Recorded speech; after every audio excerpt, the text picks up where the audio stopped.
हो गया हूँ। हाँ सर, मेल में लिंक होनी चाहिए आपके। हाँ सर, जूम से आई होगी, मेरी तरफ से नहीं, जूम से आई होगी। हाँ सर,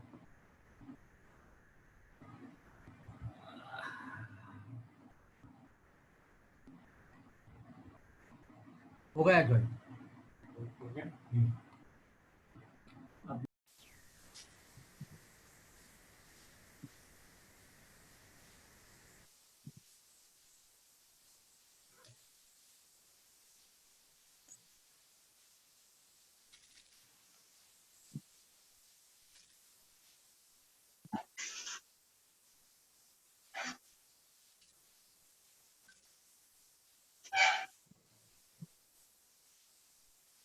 यहाँ start. Okay, fine.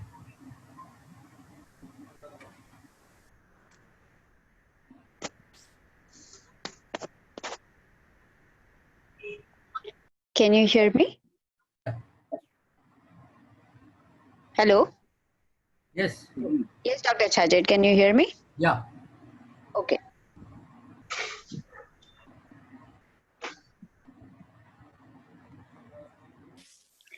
Namaste, everybody.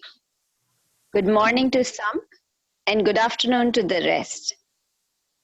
On behalf of Nadi Guru Pulse Diagnosis Training and Research Center, I welcome you all to this first international webinar on technology in pulse diagnosis, organized in collaboration with BETIC, IIT Mumbai. This is a first of a kind event, and in more than many ways. But what makes this unique is the presence of traditional pulse experts, technocrats in pulse diagnosis, institutional leads Hello. like all of you coming together on participant forum. Meeting ID से log in करना है आपको, panelist करके लिखा होगा। चलो ठीक है, अभी तो शुरू हो गए।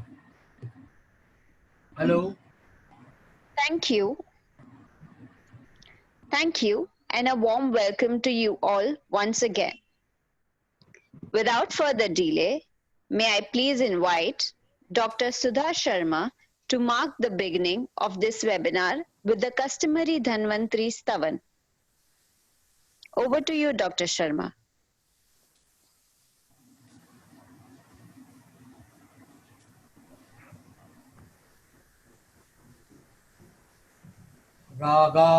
रागादिरोगान् सततानुसक्तान् अशेषकाय प्रसृतान् शेषान् औत्सुक्यमोहारतिजान् जङ्घान् यो पूर्ववैद्याय नमोऽस्तु तस्मै, यो पूर्ववैद्याय नमोऽस्तु तस्मै, यो पूर्ववैद्याय नमोऽस्तु तस्मै।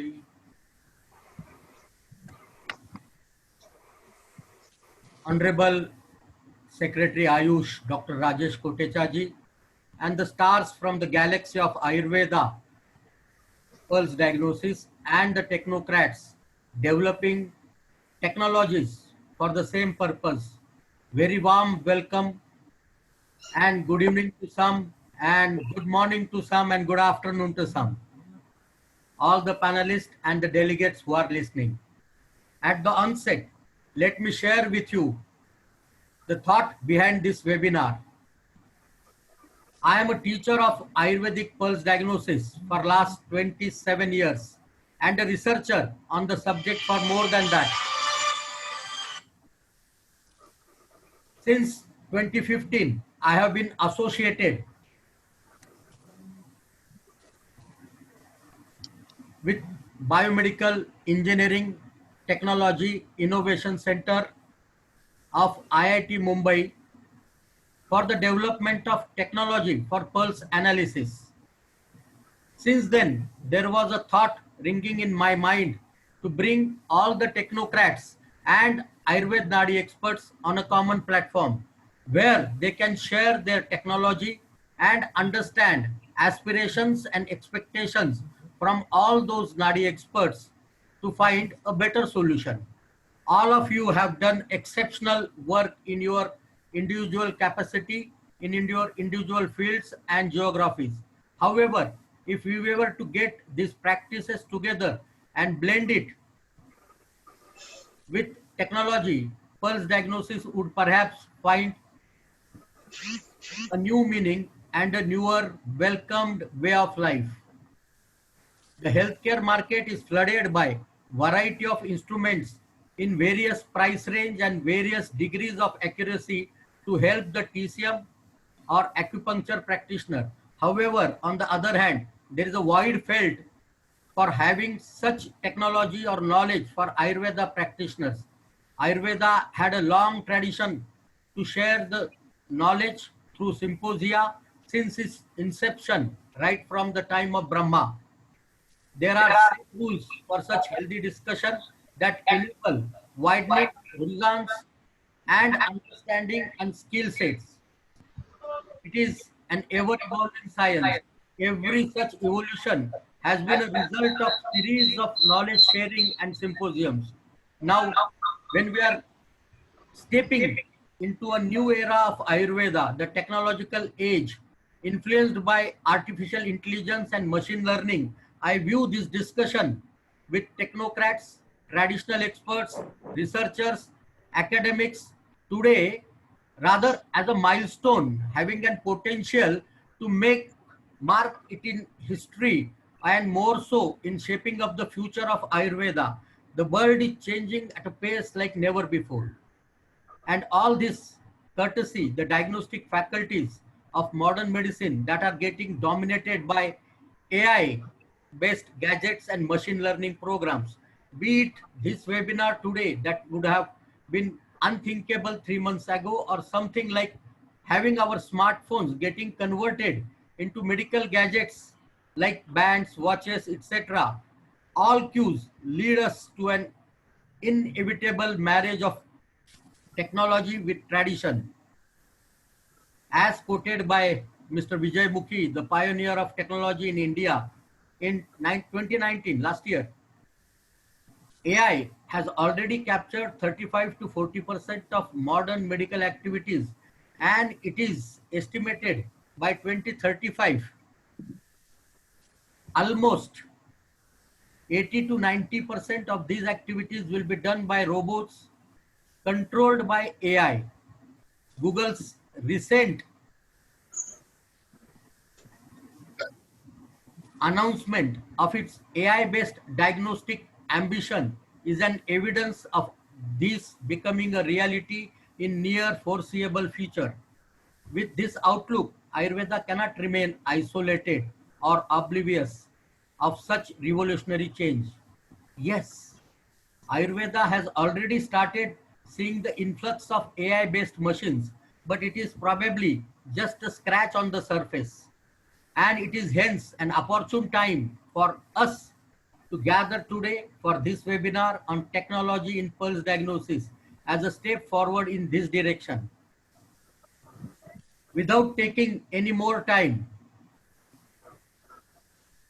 I feel privileged to welcome my old friend and now our Honorable Secretary of AYUSH, Vaidya Rajesh Kotecha ji, who with his in-depth knowledge has not only altered the face of AYUSH worldwide, but also introduced innovation and technology in AYUSH sector. May I take this opportunity to invite Dr. Rajesh Kotecha sir to provide his inaugural remark. Thank you. Thank you all. Thank you, Vaidya Chajerji. Dear all experts, friends, the Vaidyas from Ayurveda fraternity and the technocrats from IIT Mumbai and rest of the world. This is a unique webinar, and I compliment Vaidya Chajerji to arrange this get together about the people who is actually working in the area of Nadi Vidya and technological advancement of Nadi Vidya. So this is really wonderful, and kindly accept my compliments. we all know that when we, as a Vaidya, go to the field, our patients, what they would expect is, if they are from villages or if they are first time coming to see any Ayurvedic Vaidya, they would expect, most of them, not all, that we Vaidya see their pulse and they are not supposed to tell anything. And then we diagnose them and we tell them what their problem they are having and what is the solution. Actually, this hype is also counterproductive when we look at this last and I whatever I'm telling and I'm my request is that all panelists should I can see Dr. Sudhir Bagga mic is on, Somendra Mishra ji's mic is on, and our honorable host mic is on. So this is why echo is coming. वैद्य छाजेठ जी आपका mic भी बंद करिए so that there is no echo. So I'm not expecting that the respected panelists and attendees do agree with my statements and my views, but whatever I'm telling is also my experience as a practitioner, that the patient expect from you, it's like a perspective. Probably it came from a long occupation by the outsiders first, by Muslims and then by English people. And because of lack of Rajashray, the Ayurvedic Vaidya always have to prove himself or herself that they are capable to do some magic. And that have created this kind of expectations. And that is why when we look at Nadi, people have a great expectation.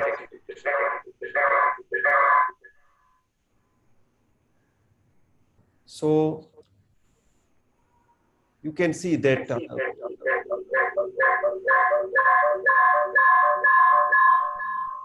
Somendra Mishra ji.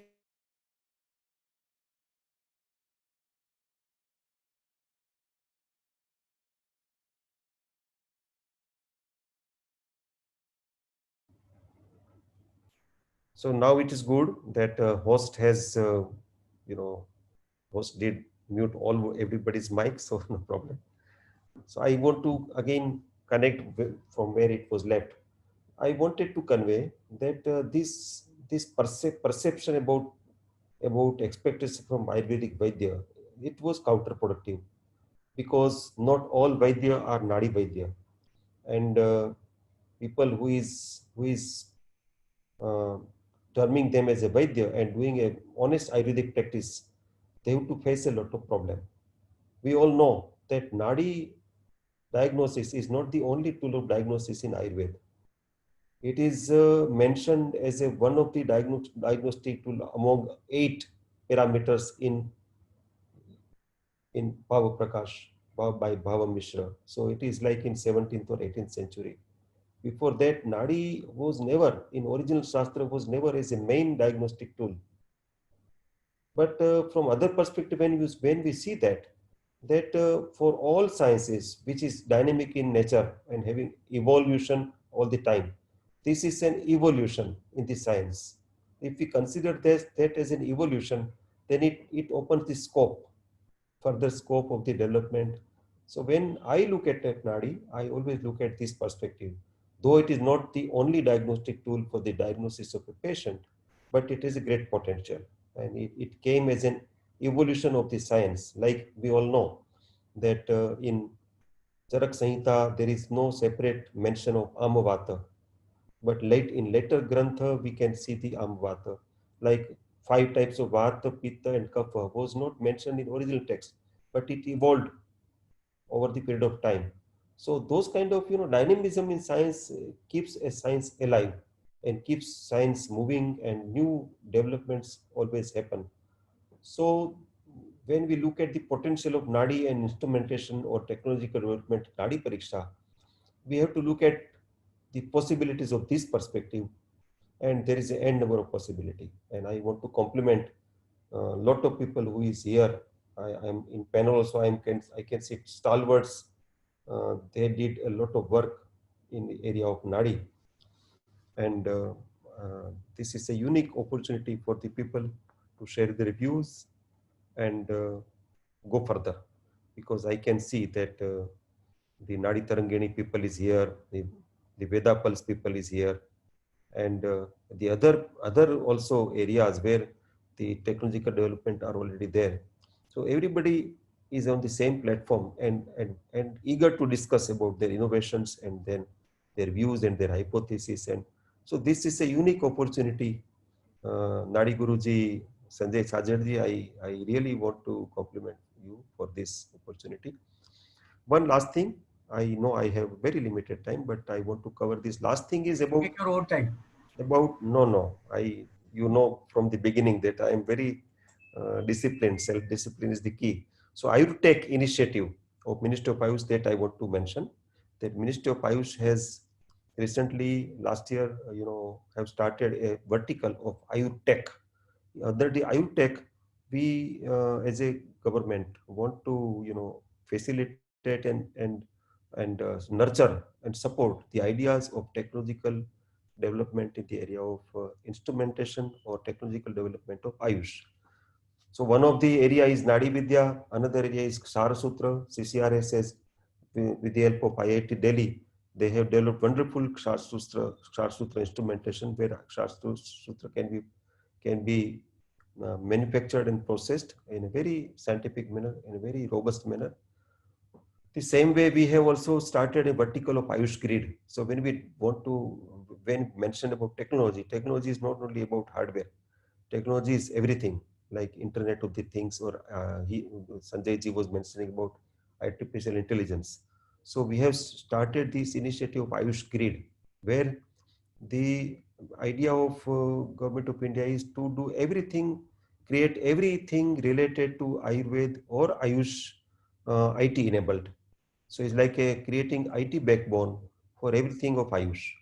And I'm very happy to mention that this has caught attention of even highest person of the country. Our Prime Minister also have mentioned about initiative of Ayush Grid by Ministry of Ayush, and he has hoped that in few years Ayush will come up like the IT sector 20 years back. He has actually compared that 20 years back when IT sector was coming up, nobody imagined that it would come up like this.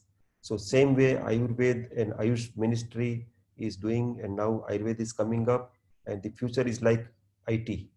And because of the initiatives like Ayush Grid, in next few years it will come up and shine like a star.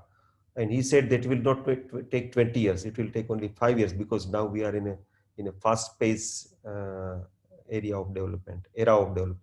So I'm sure and I hope that with the scientists and people who is attending this unique webinar, those people who is actually trying to deliver this expectation of our Honorable Prime Minister. So we all will deliver together.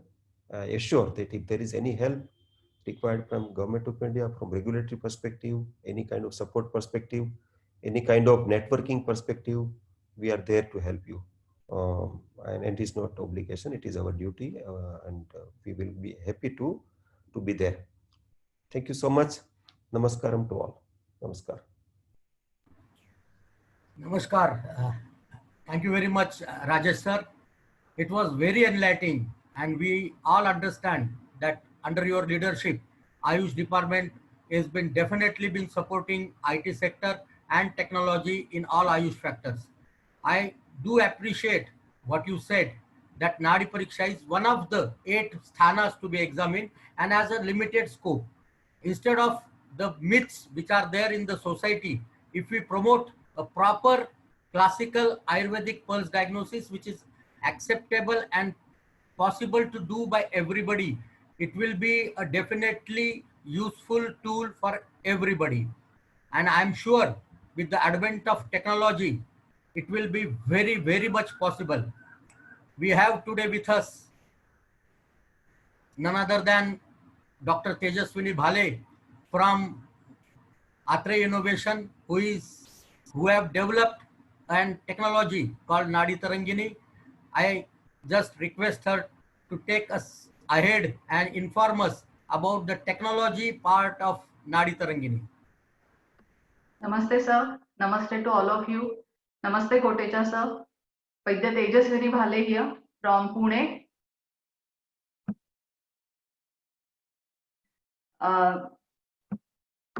Today I'm going to represent Nadi Tarangini, Atre Innovations Private Limited, Pune. Dr. Anirudh Joshi is not feeling well, so he couldn't join the seminar, this webinar. But today I'm going to represent everything about Nadi Pariksha and how the Nadi Tarangini is useful. Sir, could you give me the permission to share my screen so I can share the presentation? Yeah, the host has disabled it. Please allow me.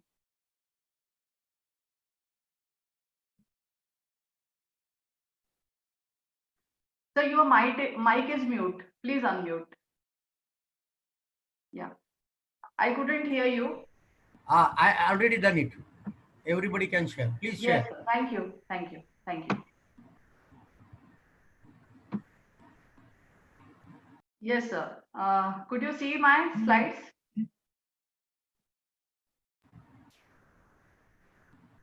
Yes, yes, we can see Tejaswini. Yes, thank you, sir. Yeah. So thank you very much, Kotecha sir, for recognizing Nadi Tarangini, and I'm very privileged to be here to represent Atreya and Nadi Tarangini. Thank you so much, Sanjay sir, Satyajeeth sir, for giving me this opportunity to represent and present my knowledge over here in this webinar.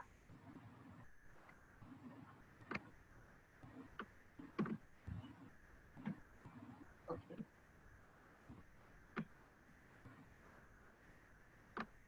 So what is the confluence is the key. That is, as sir has also said, that our ancient science of Ayurveda is giving us all the benefits. We are having a huge knowledge, but now today's era is of technology, and we have to collaborate with the technology.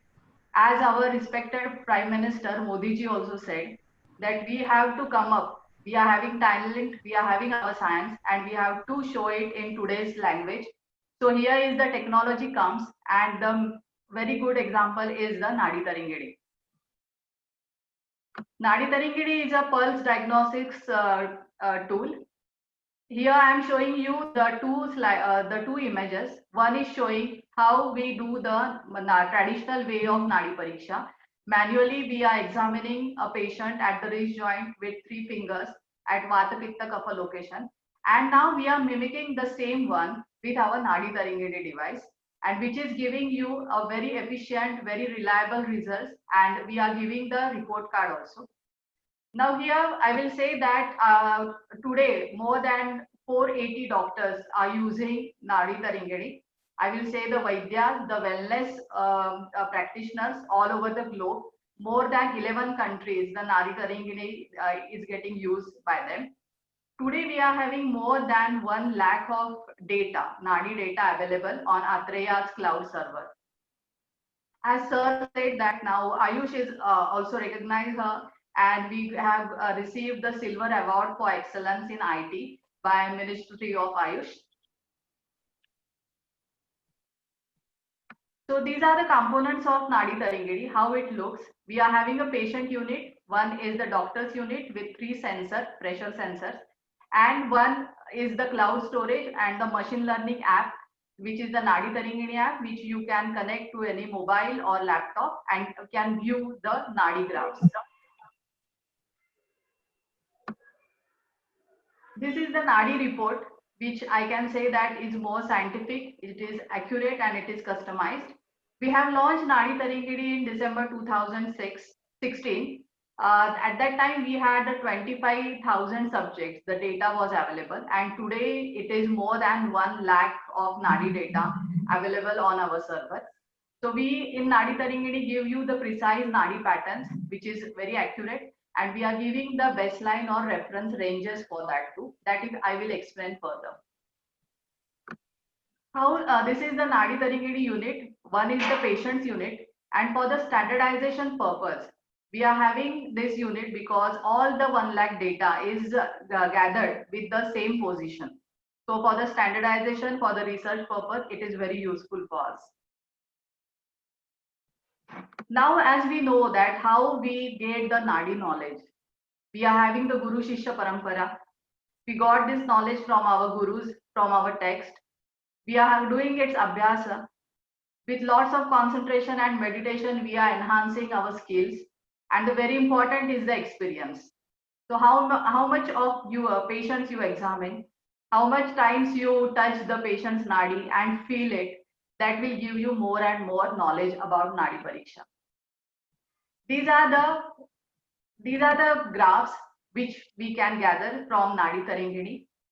And the Ayurveda language is based on 3 dosha, their guna, their gati, which is Sarpa, Manduk, Hamsa for Vata, Pitta, Kapha respectively. The same language we are translating with the computer science and we are correlating it. And we have a good success for that.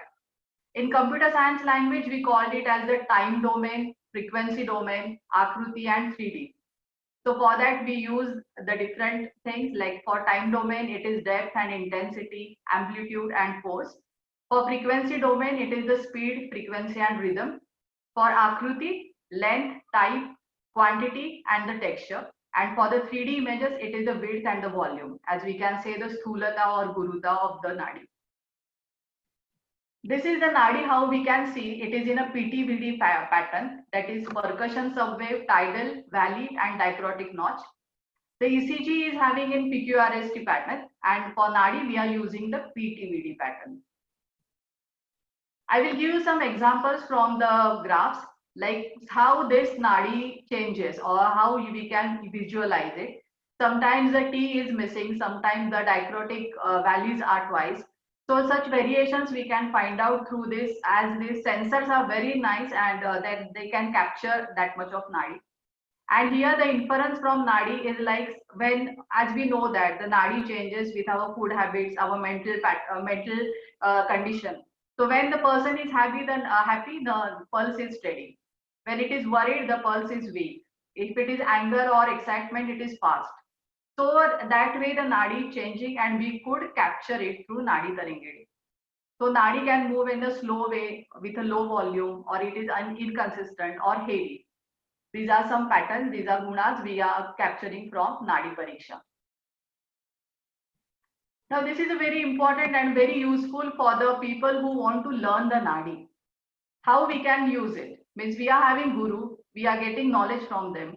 But at the same time, the Nadi Tarangini will also help you to give you some tips or the knowledge sharing with these curves.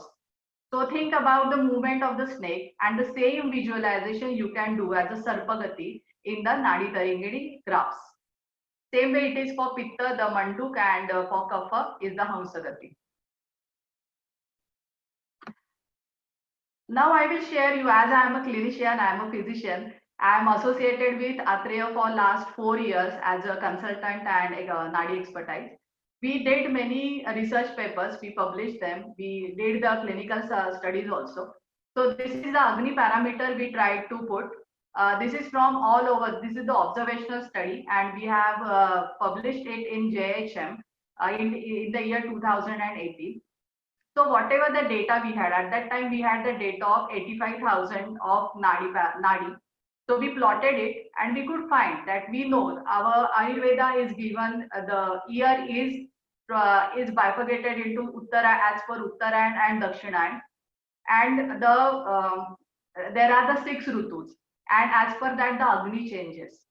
So here we could say that, as it is described in our text also, that the Agni is low in Grishma and Varsha Rutu, and we could show you through these graphs that the Agni is low for the and the different graphs are given. The red one is for Pitta, which is having Tikshnagni, but still in the Varsha Rutu and Grishma Rutu it is lower. For Kapha Prakriti, the lower graph is coming. For Vata Prakriti also the Agni is low. Same way I will go for one more Agni parameter. This one is the thing we plotted for the whole year, but prahar wise. So morning Kapha Prahar, then Pitta Prahar, and then Vata Prahar, and evening Kapha Prahara. For Pitta Prakruti and Vata Vikruti, we have plotted this graph, and you can see the changes in the Agni parameter, how the Agni is moving. They are showing different things, and they are matching with our text references also. This is one more very interesting study we did. This is observational study, so we did it in a very different combinations. This is the Agni parameter which is plotted through a month, and for all the three Prakrutis, and the black one is the average one. And you could see at the point of Ekadashi, see here of the Shukla Paksha, and then in the Krishna Paksha, the Nadi, the Agni is decreasing. So what the reference we are having, that we do fasting at the time of Ekadashi. We do fasting. Our rituals are there. Our mythological texts are giving these references.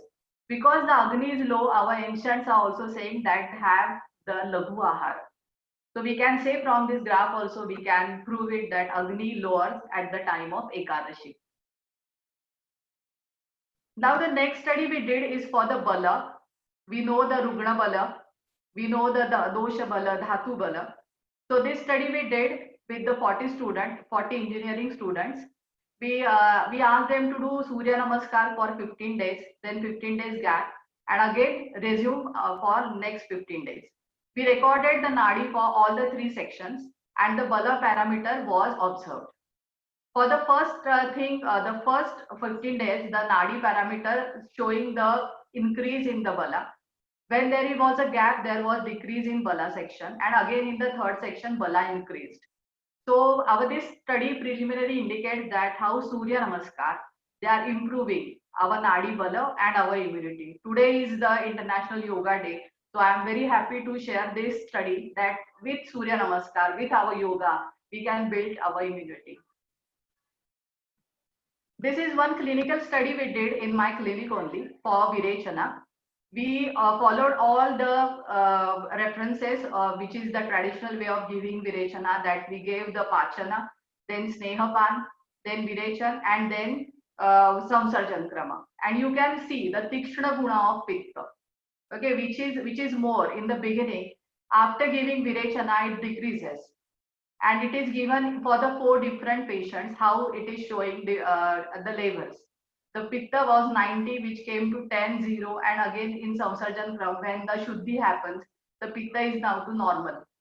So in the same way, the 4 patient study is observed. And the same way, I have published a paper that which is having Guna for the Guru Guna, Sthula Guna in Nadi, when the Shakha Koshtagati happens, how the Nadi changes during the Panchakarma. This is one more study we did with the Ahara, like Madhur Rasa Sevan, Katur Rasa Sevan, and Kashaya Rasa Sevan. What is the difference between Nadi? So you can see the before Nadi in blue and after Nadi in red. When there we gave milkshake to our students and we observed the Nadi. So what the reference is there is Madhure Bahirgamanaha. So you can see the Nadi is expanded for the Vata Prakruti. For Kapha Prakruti, it is nearby to that because already they are Kapha and they are having Madhur Rasa Pradhan. Same way the study was given for the ginger tea for Katu Rasa, and the third one for the Bengal grams. And you can see the difference, how Nadi changes before and after the food habit. That's why our Dinacharya, Rutucharya, our Ahara, which is the main pillars of Ayurveda, they are very important to follow to keep a healthy lifestyle. I will show you some images from the Nadi Tarangini report card. That here we give you the questionnaire based Prakruti and their the Ayurveda profile for the patient. Here we are giving you a single bit graph, which is Vata Pitta Kapha, and comparing with the healthy average Nadi, and showing you, giving you the indications what happens when such a Nadi we found. Sir, I hope I have 2 minutes more. I will finish it. Yes, thank you. Then the next one is the NT report card, which is showing the Bala and the Agni parameter. So how the comparison is given, that previous visit and current visit, how the Bala is changing, how the Nadi Agni is changing, and we are also giving the indications for that, which complaints may appear. Here is a very interesting graph for Vata Pitta Kapha, the VPK graphs, and again the comparison is there. In the end, we gave you the pulse rate, rhythm, that is regular or irregularity of the heartbeats, Sama and Nirama, whether the Ama is present or no, and the Gati, Mando or Vegavati. Here the diagnostic part comes with the Vikruti pattern. At the location of Vata Pitta Kapha, we captured the 3 Gatis, and we know that we can manually do the Nadi Pariksha with different locations for the Sabdosha also. And here for the Vata location 3 dosha, Pitta location 3 dosha, Kapha location 3 dosha.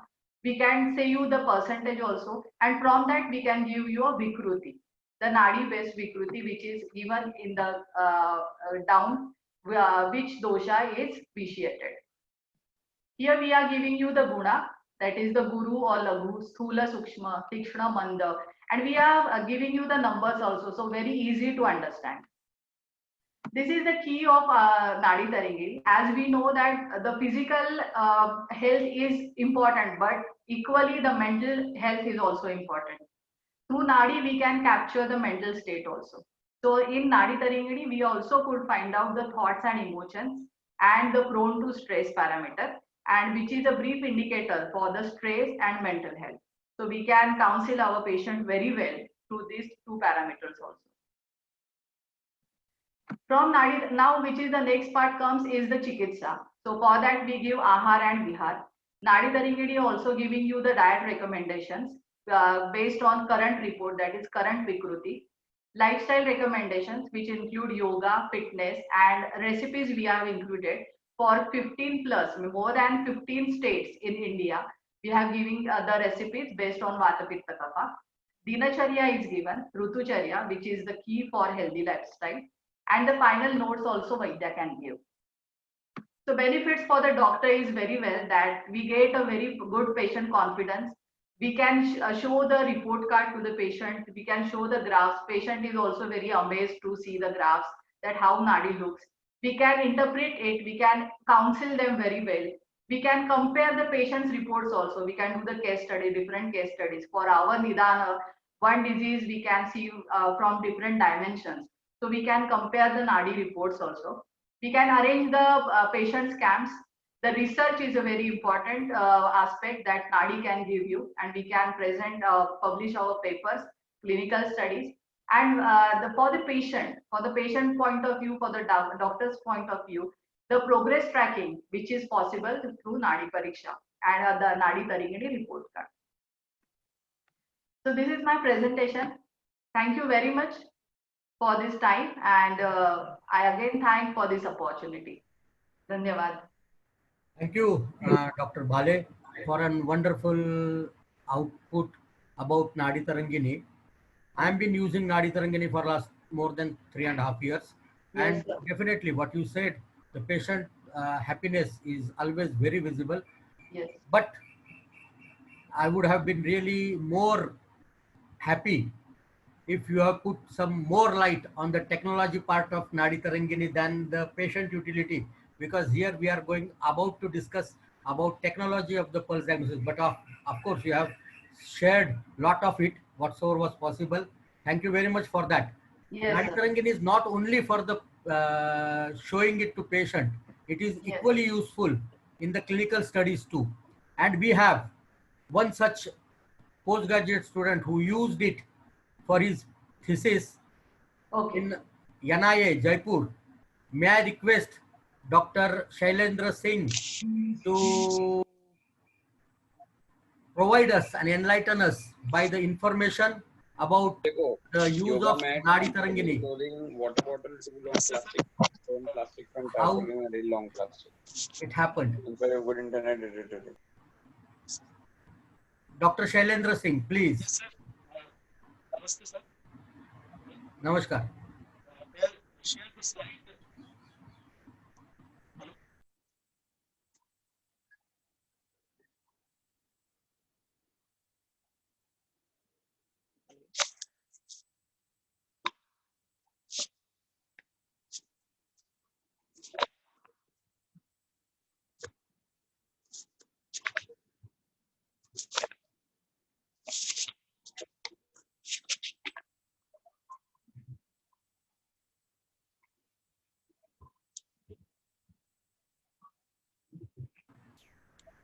Hello, Dr. Shailendra. Yes, Can sir. you hear us? Yes, sir. Please. I'm just sharing my screen. 1 minute.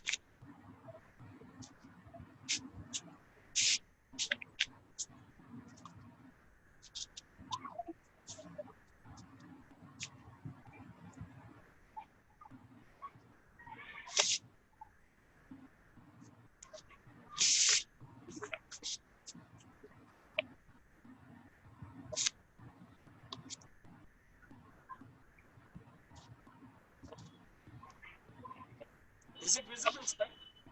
My screen?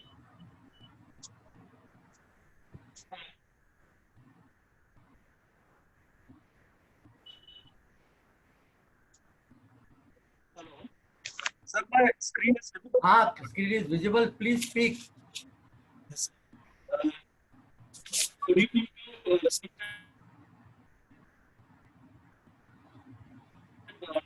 secretaries, Ayush, and all the respected dignitaries in this document.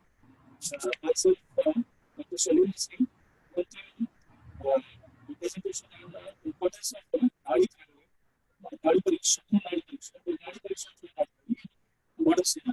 So, my guide is respected Professor Vishva, sir, who guide Ashok Kumar, head of the department. Can you just keep mic near to your mouth? Okay. Is it audible, sir? Hello? Okay. Hello? Yes, sir. So, is it audible, sir? It is, but not very clear. Please speak. Okay. So, now, in the first slide, I'm showing that the font has got changed, and it is written there that air, water, ether, fire, and earth. In universe, when combines a special groups of two each, gives rise to three doshas, which constitutes our human body. And as we all know that dosha happen one human. This is what we have studied always, and this is the basic concept of Ayurveda. And we as Ayurvedic physicians are actually busy in maintaining the inner balance of three doshas and about the excretion of three one. Very cautiously with this God's precious gift, that is the human body. And now, why? What is the need of Nadi Pariksha?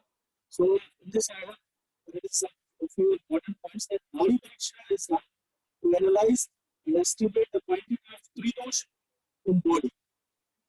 Present status of dosh in a disease is very much different from as described in Samhita.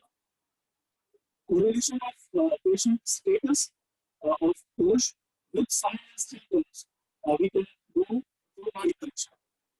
As we know, patient Vishva, that is, the diagnosis is different with different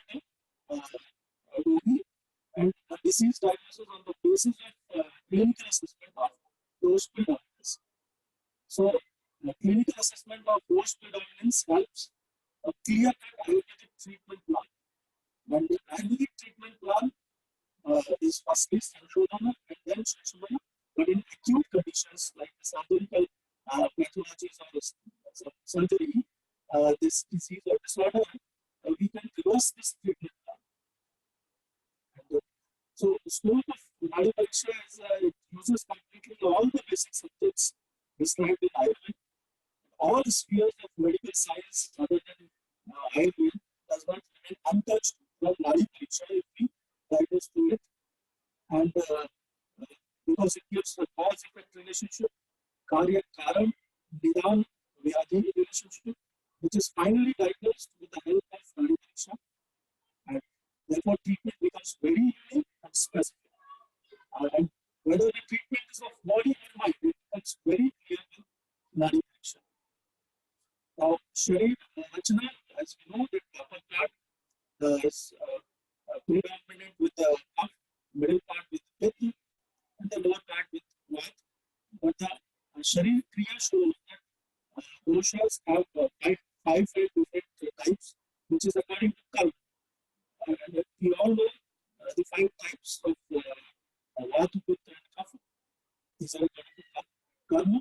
And in the subject of yoga, Vikriti Vigyan, Sharir Rachana is the position of disease, which helps us to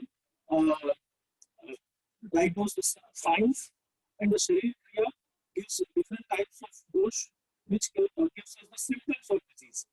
Both these can be analyzed with an Ayurvedic investigative procedure, which is Nadi Pariksha, and present status of dosh, therefore, can be treated with the required choice of Ayurvedic medicine. Now, we know that the Ayurvedic treatment plan is only Shanshodhana and Shanshamana Chikitsaka. In Shanshodhana Chikitsaka, this is the first line of treatment that Madan Parivarjan, Ayurvedic medicine should be done. Aushadhi, Ahar, Vihar, Janyan, Shanshodhan should be done. And in Shanshamana Chikitsa, Ahar, Vidram, Abrahmacharya Palan, and Aushadha Janya Shanshodhan, then Vihar, Janyan, Shanshodhan. Now, what I experienced with Nadi Tarangini, I have done a clinical trial on under-diagnosed patients of leprosy, whose symptoms are mostly similar to sciatica, and this symptomatology of leprosy was very closely resembles with the disease sciatica. Now, Nadi Tarangini helped in determining configurations, nature, and quantity of the dosh in leprosy. And the dosh assessment with the Nadi Tarangini through graphical representation has been proved through Nadi Tarangini on scientific principles. Now, I found that during the trial, 85% accuracy was there in Nadi Tarangini. And as the number of patients increased, its accuracy really increased. And I compared with the accuracy of the Nadi Tarangini, where along with when I was doing the manual Nadi Pariksha also. So I compared with the manual Nadi Pariksha. And it is easy, it was easy actually to operate this device. And wherever and whenever, it developed a sense of satisfaction and confidence between Vaidya and Ravi. The report, the 10 pages report, gives the complete human body assessment. The graphical presentation is a unique view of dosh, comparing the unhealthy to the healthy doshal parameters. And patients were very happy to see that it is like a ECG display. So, it was a very nice experience, and the best 10-second analysis of this electronic device has also been proved as and when patients were examined in follow-ups. So, what I think that there should be some improvements to be done. When I did this, what I found some more easy things to be done. So, accuracy of this Nadi Tarangini should be increased by using a cuff with the covering around the wrist with the cartilage of this unit. And other sensors as temperature and SpO2, etc., can be added in the patient's unit. Vata Pitta cuff graphs can be separately more classified into post, Shweta, Shakha, respectively, from 0 to 6, 60 to 120, and 120 to 180 milliseconds on the x-axis. Detailing and explanation of graphs is much more important than focusing on the predictions. And PDFs should also be generated to send the report to patients with mobile phone for further. Nadi Tarangini, I think it is costly enough to easily be purchased by Ayurvedic Vedas for flowing up the river of Ayurveda as mainstream medical fraternity. Now, the conclusion what I find that Ayurvedic treatment works on the principle of organic accepts organic. That is, the human body accepts Ayurvedic medicines and management very well, other than the other sphere, medical spheres management. And Nadi Pariksha helps to create a correct treatment plan. It provides, when this all above things are done, then it provides a prompt relief for the patient. I've seen in many patients this type of result. And the line of treatment is not symptomatic, but it is through purification and specific nutrition. So mode of action, actually, we can conclude that the mode of action through Nadi Pariksha, we maintain by maintaining the dose equilibrium. It is the equilibrium where we are just maintaining. And thank you very much, sir. Thank you, Dr. Shailendra.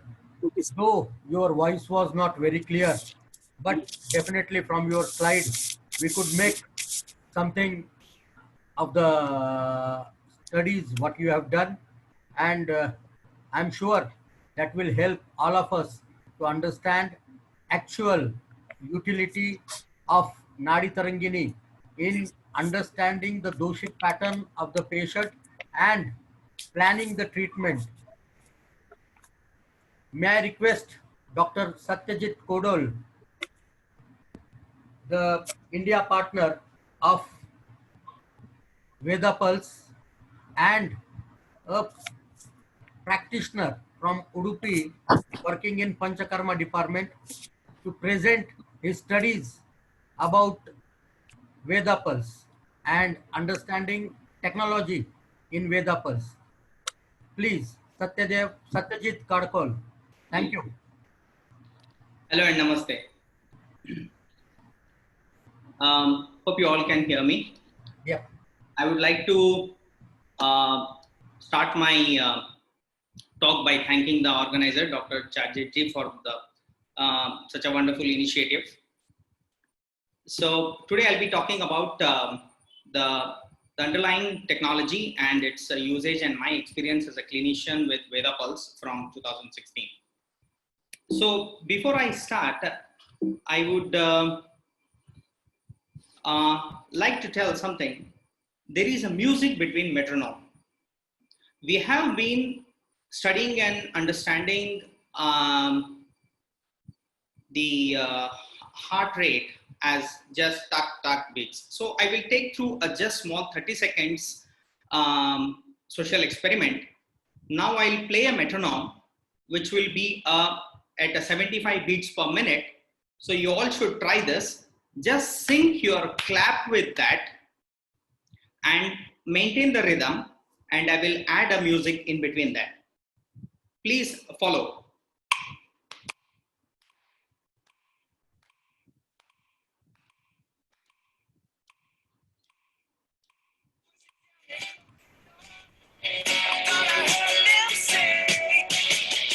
Welcome to the Hotel California. Such a lovely place, such a lovely place, such a lovely place. Play a room at the Hotel California. Yeah. The reason why I made this short experiment is because the metronome was at 75 beats per minute.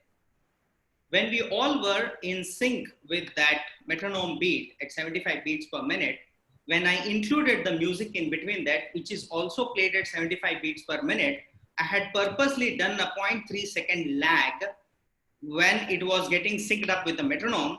And then I had accelerated that 0.3 second afterwards. Unknowingly, we have maintained that variation and we have maintained the metronome note.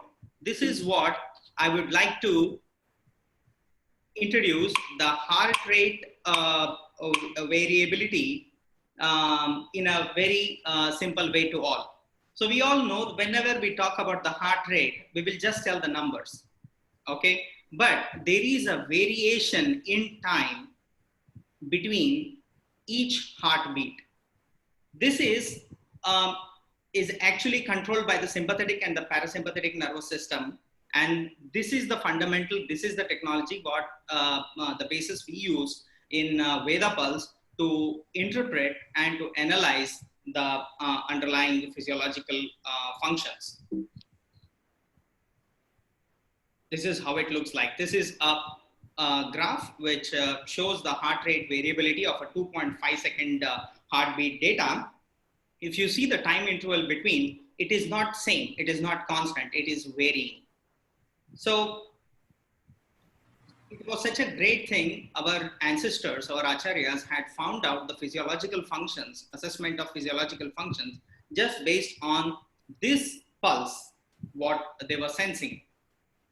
Veda Pulse was founded in 2006 by Dr. Oleg Sorokin, and the first prototype was released in 2008. We started the commercial sales from 2010, and I'm proud to say we have more than 3,000 users in 59 countries, and we have most of the international certifications, like we have CE, we have US FDA, and ISO certifications. So Veda Pulse, as per Dr. Vasant Lad's saying, Veda Pulse has an ability to ascertain 6 out of 7 levels of the pulse diagnosis.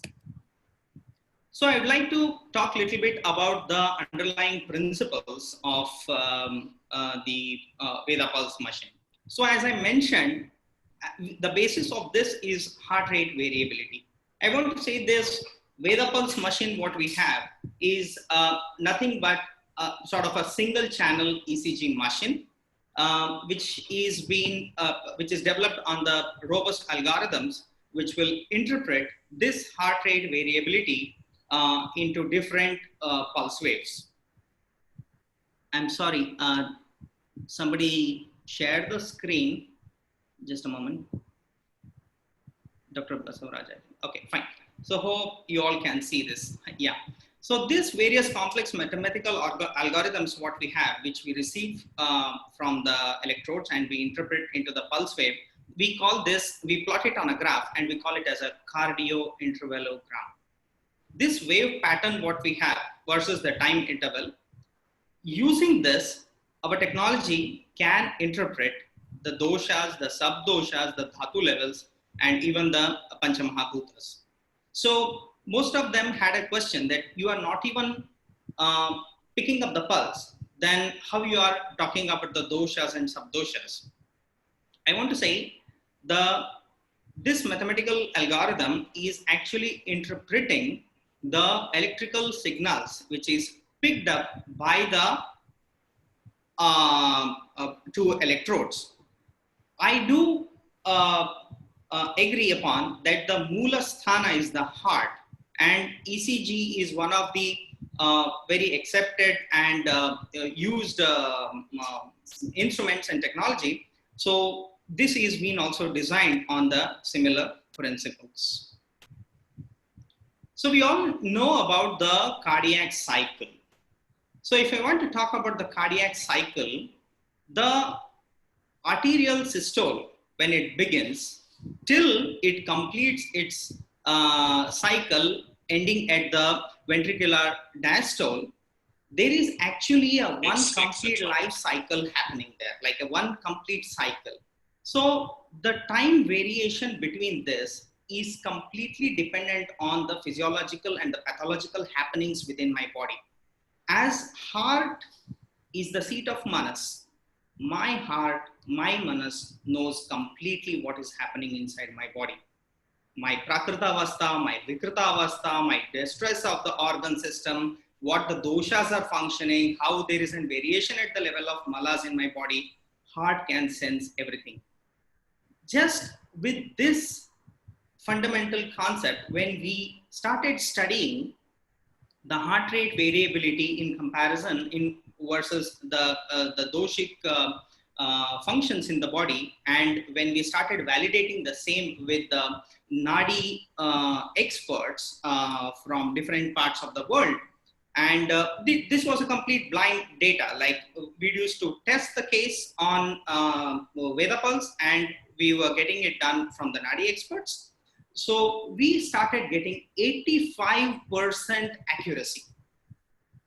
So we progressed on this.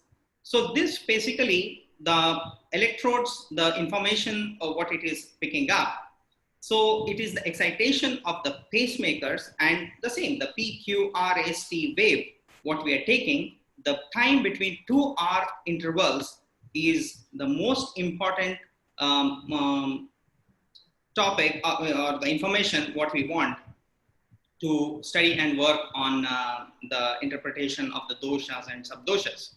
So these are some of the references which says that how heart rate variability has been very well accepted to measure different parameters in the emerging clinical care and in different parts of medicine. So now I would like to talk about how it works. So basically this single channel ECG machine collects the electrical and mechanical occurrences with these 2 electrodes. So we place these 2 electrodes on right hand and left hand of the subject after putting the gel, and when the electrical signals are picked up, the software of Veda Pulse collects the information, and it with the different mathematical models and methods, we interpret the doshas, subdoshas, and the pulse of the organs, and with an indirect interpretation of even at the level of Panchamahabhutas. So this is how it looks like in our software. On the top you are seeing the ECG, and next below that what you are seeing, the waveform, is the cardiointervalogram. In the next slide, yeah, we all have been studying and learning about the gatis. So, but for a beginner, for a young Ayurveda doctor who has a very less exposure to the number of cases till he can learn and experience this. So how he can visualize was the question. There has been an extensive study done from the University of Braun on the depiction of the movement of frog. So the parabolic movement and the mathematical modeling of it, an extensive study has been done and paper has been published. But till now, I didn't see any papers published or 3-dimensional photography data and was done on snakes and swan. So if we compare the movements on the wave patterns on our cardiointervalogram, this is how it looks like. So the first graph is depicting the movement of a sarpa, second of the frog, and the third one is of the hamsa. Yeah, once we have collected the data, then our software interprets the wave structure of the rhythm. So once we have this wave structure of the rhythm, which is designed on the basis of the Fourier analysis, it was like about 120 years ago, a great mathematician who came up with this mathematical model, but it was not put into use. But it was recently, about 30 years ago, when when the heart rate variability studies started coming up a lot in the academic scenario, this started making a lot of sense. So we are using the same mathematical modeling to analyze the wave structure of the rhythm. And once we do that, this is how the histogram of the RR interval looks like. So we analyze the high frequency and the low frequency of the information picked up, and our software divides this into 3, and it gives us a reference of the physiological tendencies within the body that we call it as doshas. So we are representing here Vata in yellow color, and Pitta in red, and Kapha in blue. On the left, you can see the spectral power of the ranges of this low frequency and high frequency, and the very low frequency. The very low frequency is what here mentioned here. This is the low frequency. Low frequency we depict as Pitta, and the high frequency we project it as Kapha. And we all had a question. I also, as a clinician, had a question when I started using this device. The subdoshas always keep to change. They tend to change. They tend to show their different behaviors in a given day by the different actions within a given day. So how you can interpret that? How you can put it on a graph was my question. So when we have picked up the frequencies, the mathematical calculation methods what we have in our software, it interprets the different subdoshas like this. So it can even show the Vriddhi Kshaya and Sama Avasthas also. In this presentation, I'm going to show some of my clinical data also. So as I told, we are not actually picking up the pulse beat. We are taking the heart rate variability as the base, and with our different calculation methods, we are interpreting the information. So with that thought, this is how we interpret the level of dhatus in the body. To justify this, I have some clinical data to be presented in the presentation. In the same way, this is how we reinterpret the Panchamahabhutas. So as I told, Veda Pulse is capable of interpreting 6 out of 7 levels of the pulse diagnosis. I would like to talk about how to use this. So we have a device. This is connected to the cord to a Windows-based machine. The licensed program is installed, and we have a security key provided by the company to be inserted. And after that, we will activate and we can start using it. The subject is made to sit in a calm, quiet place. We should apply a ECG gel, and then we put up these 2 electrodes right on the red colored electrode on the right hand and the black one on the left hand. And then we should take we should capture a data for 5 minutes. So we should take out all the electrical interference devices like their mobile, their watch and other things, same as we do in ECG. And then once we have collected the data, the software will evaluate the functional health of the person, and then it gives the recommendations and the reports. So usually in my practice, I have been using Veda Pulse from 2016, and I have evaluated for 2,791 subjects till now, pre and post Panchakarma, and there are some data during Panchakarma also. And I have some subjects which I have recorded while we were doing the QRT techniques, yoga, pranayama, and other informations also we have it. So we should usually request the subject to come early in the morning or on empty stomach after 1.5 to 2 hours after the meal, and then we make them to either sit or lie down on an examination table, and we collect the information as I mentioned before. So I would like to share amongst all these roughly about 3,000 data, I picked up a few information to show here, considering the time constraint.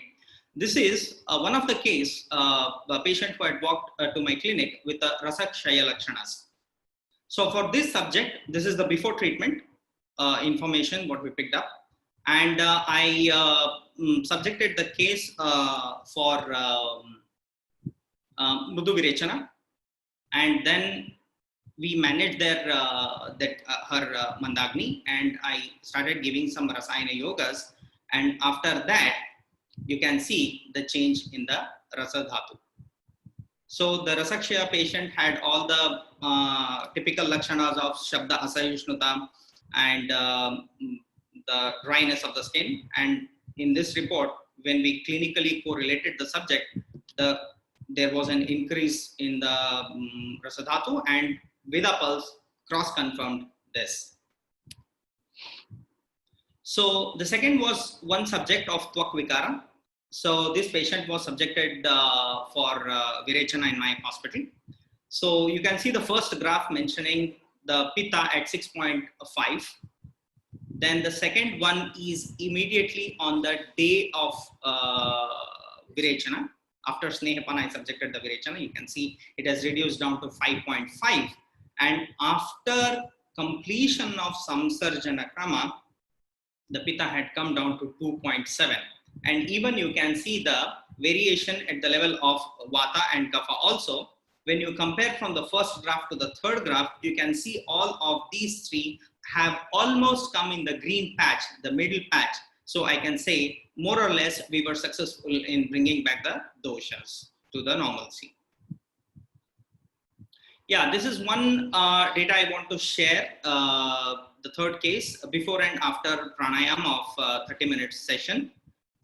Kindly focus on the pranavayu here. This was before and this is after. This is what we have picked up the information. So I would like to tell why Veda Pulse. So I started using Veda Pulse from the year 2016.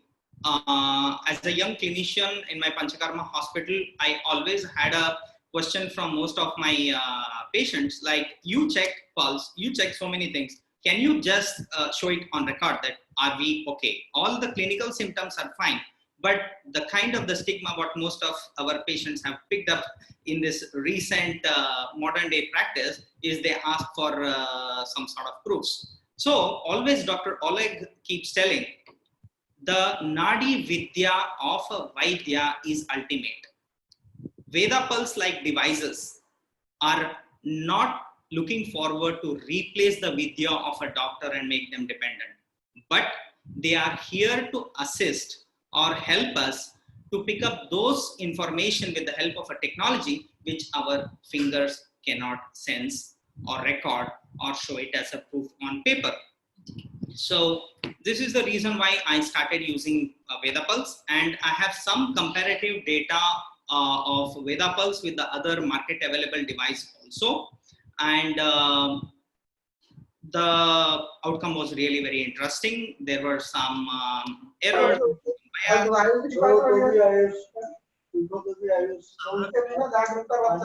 Sir.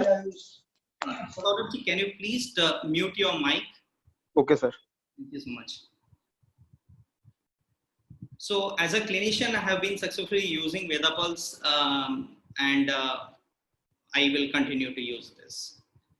So Veda Pulse is meant for Ayurveda doctors, naturopaths, and other traditional Chinese medicine and other people who are working. We have a different software modules. We are not giving one single software module for all. So the device is same. The mathematical modeling, its interpretation and software are different for different people. So it's not like one common thing we provide. So I, as representing Sadaika Healthcare, I am the authorized sales and support partner for Veda Pulse in Pan India. So this is how I would like to conclude my seminar, and thank you so much, and thank you for the organizers for inviting Veda Pulse on this international session. Thank you once again. Namaste. Thank you, Satyajeeth. It was wonderful listening to the use of HRV by Veda Pulse and its interpretation into Vatpitta Kapha, Sabdoshas and Pancha Mahabhutas. I'm sure the all the doctors who are Nadi experts here have many questions, which we will be definitely dealing it in our panel section at the end of this. May I request Professor Ram Manohar sir, who was a key factor in evaluation of Veda Pulse. So I would love to, probably everybody is eager to hear him, such a wonderful personality, the research director of Amruta Vishwa Vidyapeetham. When I was going through his resume, I could find a lot amount of research, what has been done in various part of world. He's such a wonderful master, and I may request him to give his inputs. How about Veda Pulse or any pulse technology, what he has been seen, and because he evaluated Veda Pulse, please put your views on it. Thank you very much. Thank you for the warm introduction. You know, I have done very little work, but it led to a publication. So I will share what I have done. Also, showing the paper which we published. You know, for me, basically as a researcher, I was looking for, tools that could be used, for techniques like Nadi Vijnana, which is very subjective.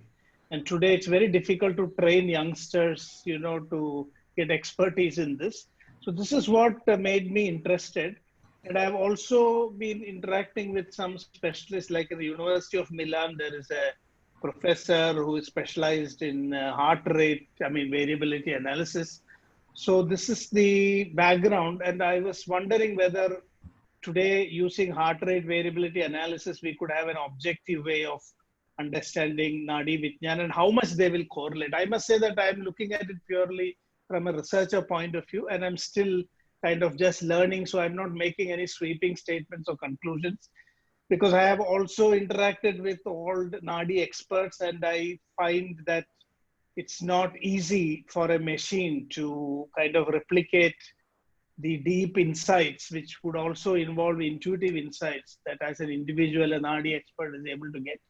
So my work on Nadi, this Veda pulse was basically only on one aspect. Now, so many aspects of Veda pulse was actually described here.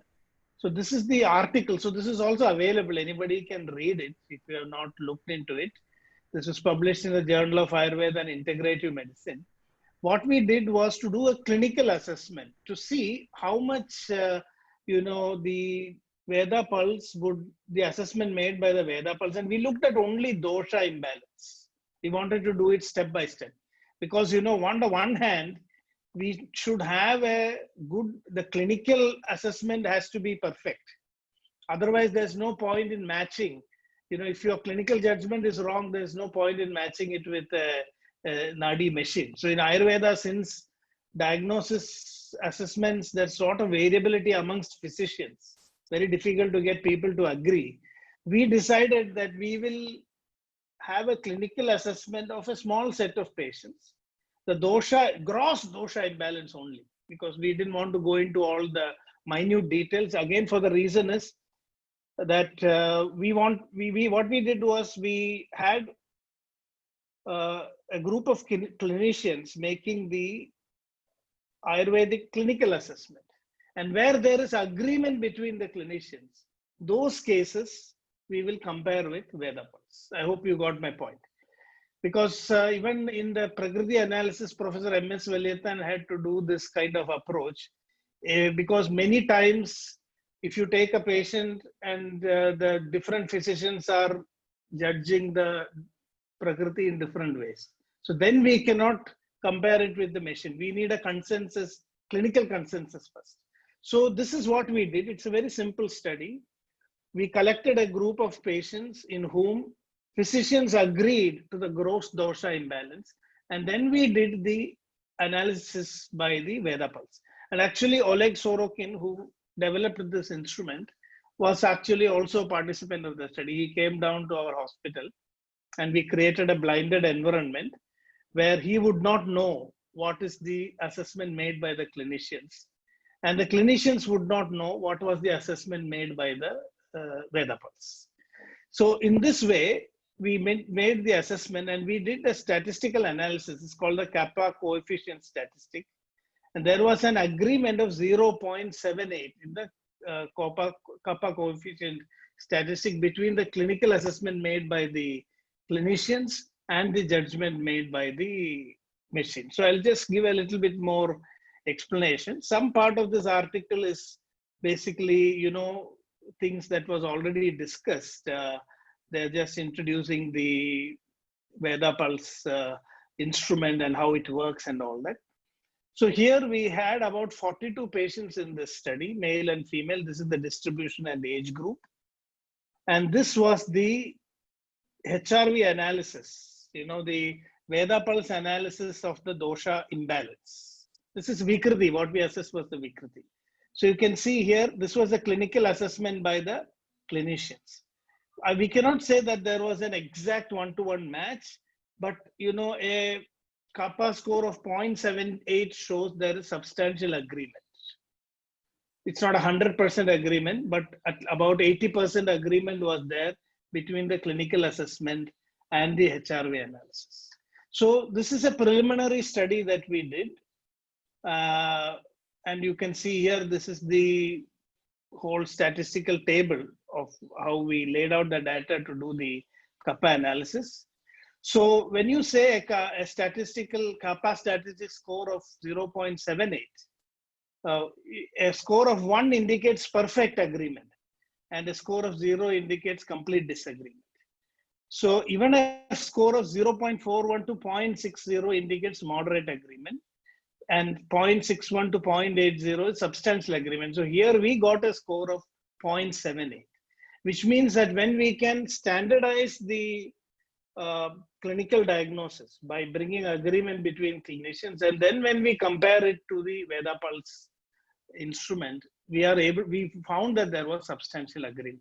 So this is the conclusion of our HRV study, and I think this is the first time that a study has been done and a statistical analysis has been done to actually assess. People have been reporting clinical experiences in large numbers, but nobody has done a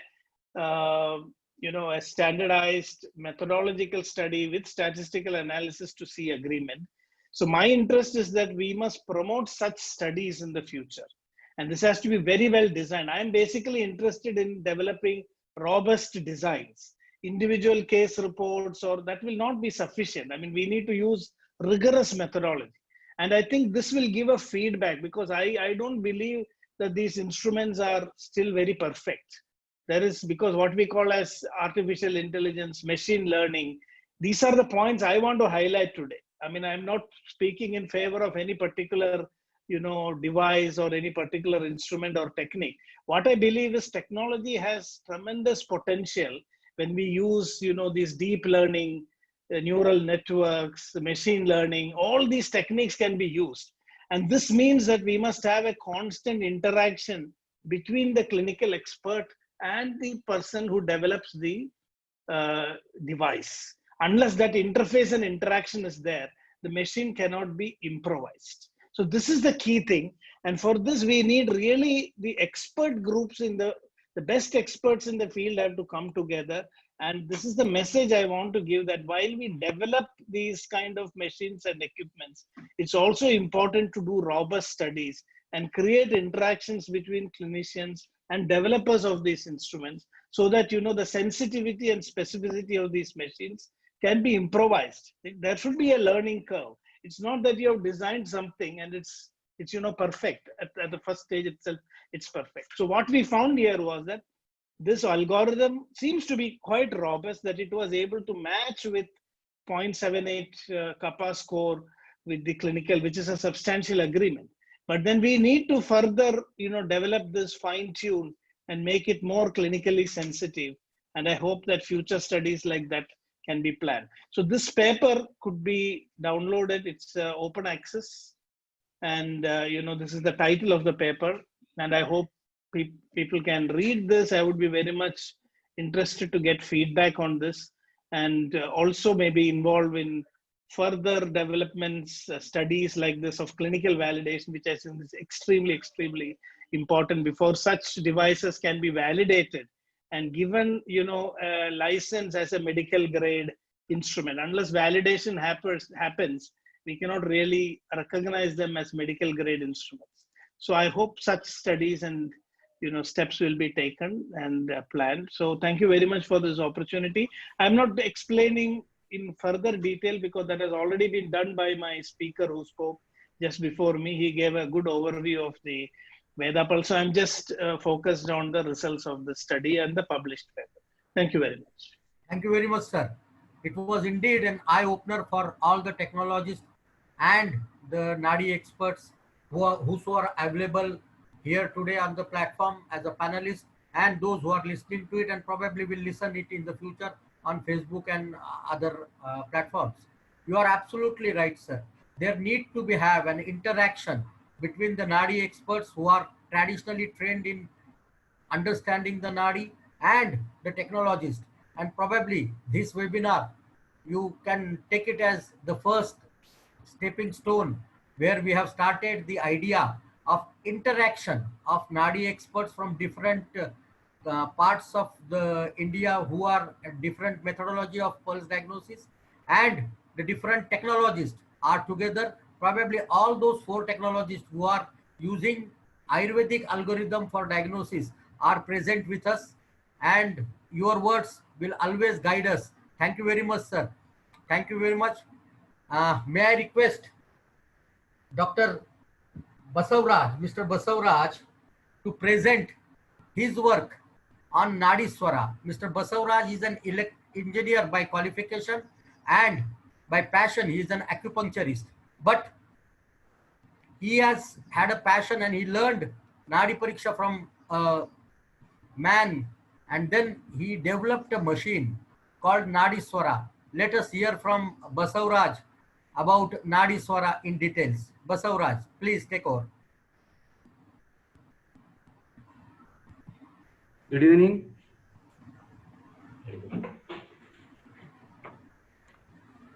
Am I audible? Yes, yes, you are.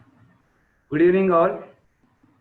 Thank you, Sanjay Kumarji, for giving opportunity to talk about Nadi Swara. So, in fact, it is a forum, and it is the webinar on Ayurvedic pulse diagnosis. Okay, but I will share my research work on pulse diagnosis, which I made.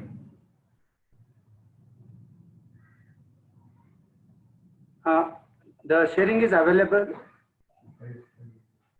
Slide is available. Is it visible? Please continue. Please continue. They are visible. Yeah, thank you.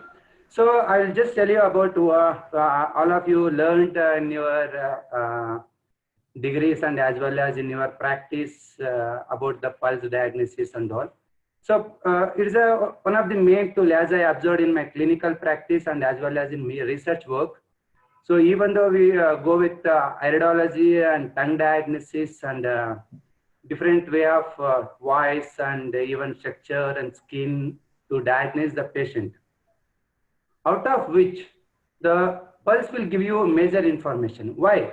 Because art is the one which communicates with all other tissues and organs of the body.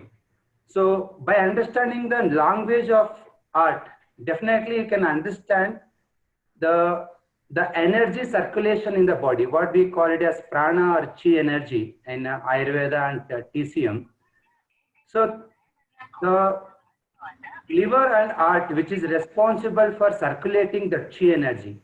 So by understanding the peculiar pattern of the art, definitely you can understand to whom the art is communicating, so that you can understand that organ needs some attention to cure or to perform well.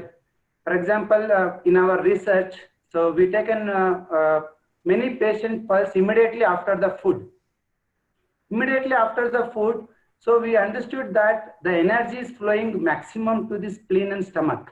So what we call it as a kapha prakriti. So definitely in this way, we taken pulse after urination, after bowel, after waking up, and after working, after stress. So definitely there is a different patterns between one to one. So with this, we concluded that let's extract as many as possible pulse pattern so that you can understand the patient mind and as well as body. So with this, we came out with Nadi Swara, we can diagnose so which organ is under attention is required and whether it is hyper or hypo, what it is called yin or yang or high or low. So with this we can do with Nadi Swara. So as you know that pulse is generated from heart, but heart it depends on your breath. So that's why normally in TCM, traditional Chinese medicine, we tell that the Swara, it's completely, so heart is always following your breath. So your breath again, lungs is following your chin or shen energy, or we can call it as a mind. So through Nadi Swara, we thought of re-engineering that. So through pulse, we plan to extract what is his breath and what is his emotions and what is his organ attention is required and which organ is hyper or hypo. So with this concept, we came out with pulse. So ideal pulse is normally, it has some peculiar things. For example, it has some root and it has a cheap position, it should have some energy and all those things it will be there. And even that pulse is keep on changing with respect to your work and with respect to even environment, means like seasonals. So rainy season, summer, winter, because our body is part of universe, a part of nature. So how the nature energy is changing, definitely it will be changing like that. We are considering all these parameters in our research to extract a different pattern of the pulse. So, and there is a technique to take, all of you know that when to take, what to avoid and how to avoid. So according to Chinese medicine, we take 6 positions and according to Ayurveda, we take it in 3 positions. But with our research, we concluded that when you are extracting the pattern, 1 position is enough. So that's why Nadi Swara came out with only 1 position. So you can keep the sensor where you are experiencing maximum pulse sensation by manually. There you can keep our sensor. Only 1 point, only few seconds, you can extract the pulse. So after that, complete analysis is based on the pattern. Later I will tell you what are all the patterns we are going to extract. So before the pattern, what are all the things we go with? So normally a pulse, when you go with the superficial, so we are telling that is the exterior patterns. Maybe a condition of the organ is exterior influence, or maybe some acute conditions will be there. So middle of the pulse, when you go to the second or third level of the pulse, it is stating about the state of your blood of the patient. In a deep level, we are extracting about the interior diseases of the organs, especially deep organs like liver and kidney. So chi level, blood level and organ level we call. We considered all these patterns in our research to extract. Chi means it's a prana. So before, one person is becoming a patient, maybe after 6 months or after 1 year. Before 6 months only, the first chi level will change. So why I'm quoting a pulse diagnosis more important than tongue diagnosis, than iridology, than other way of diagnosis means pulse is the one which tells you about the chi level. That very before. So today if your chi level is changing means maybe after 6 to 8 weeks, that changes it to the chemical level, what we call blood level. After another 6 to 8 weeks, it changes to the organ level. So normally we rush to the doctors when you got changes in the organ level. But many few people are every year they are going for master health checkup. There we are going to analyze the chemical level or blood level. This is quite common. Anyone can do in the today's technology and today's research. But our Nadi researchers can focus on chi level, so that we can give a alert to the patient or a common man. This is your original pattern. This is what shifted. This is what changing has happened, so that we can treat them much ahead. So that's why people used to say prevention is better than cure. So our Nadi Swara is assuring you to analyze the energy level of your body, chi level of your body, so that much ahead you can treat and you can cure with the simplest techniques. I'll tell you at the end of my slides. So these are all the different parameters we took on our research, like force, amplitude, and hardness, and tightness, and floating, slippery pulses, and all. So all these researchers we are measuring in the pulse by using modern cutting-edge technologies. We are simply using a simple microphone. So Nadi Swara itself tells, Nadi means pulse, Swara means sound. So we are taking the sound of radial artery. That sound is telling about your person health, whether it is excess or deficient, whether the disease pattern is interior or outward, or whether it is a disease related to cold patterns or heat patterns and yin and yang energies and all. So this will be very, when you keep on categorize and diagnose the patient, so your treatment will be very simplest and very easy. So these are also some Chinese patterns. They follow 28 common pulse qualities. In Ayurveda also we go with different gati of the Nadi, Sarpa Gati, Amsa Gati and Manduka Gati and all, different types of the patterns. So in word language there is no frequency diagnosis and pulse diagnosis and signal processing, image processing and all. So that's why they used to compare with the nature. What they felt, they correlated to the many birds and animals and trees and all. So today's technology is available. So many advancement is coming to read the patterns. So more than 20 different sensors it's available in the market to read a different way of pulse. So in that I comfort and I choose a microphone. Why I choose a microphone is I have a reason. So before microphone we tested with piezoelectric sensor, oximeters and some other different sensors. But sound is the one where you can get maximum, more accurate and more sensible patterns. Because what I'm talking is a pulse pattern means you need to extract even small changes in the pulse. So that is possible through microphone. So that's why we choose a microphone and we extracted many all these parameters through pulse. This is a Nadi Swara. So Acharya sir, is it visible? Hello? It is visible, please. Visible. Thank you. Thank you. Okay. This is a Nadi Swara simple tube sensor. The sensor is kept inside around 1.5 centimeter above the skin. So it is the moment you give a slight pressure, so it is extracting the pattern from the radial artery. That radial artery, which it is extracted, it is given to your microphone and to your mobile. That from the mobile, so we are sending the data to the cloud. In the cloud, we designed the algorithm to extract the organ patterns and all. So before just I'm showing you some of the patterns we are extracting, how we are extracting, what are all the technologies we are using this. So this is a pulse we extracted from the Nadi Swara. So here we are giving importance to the shape of the pulse rather than amplitude of the pulse, because as I told before, the amplitude may vary depending upon your emotions and depending upon your work, stress and all. But of course, even amplitude varies, it varies the pattern also.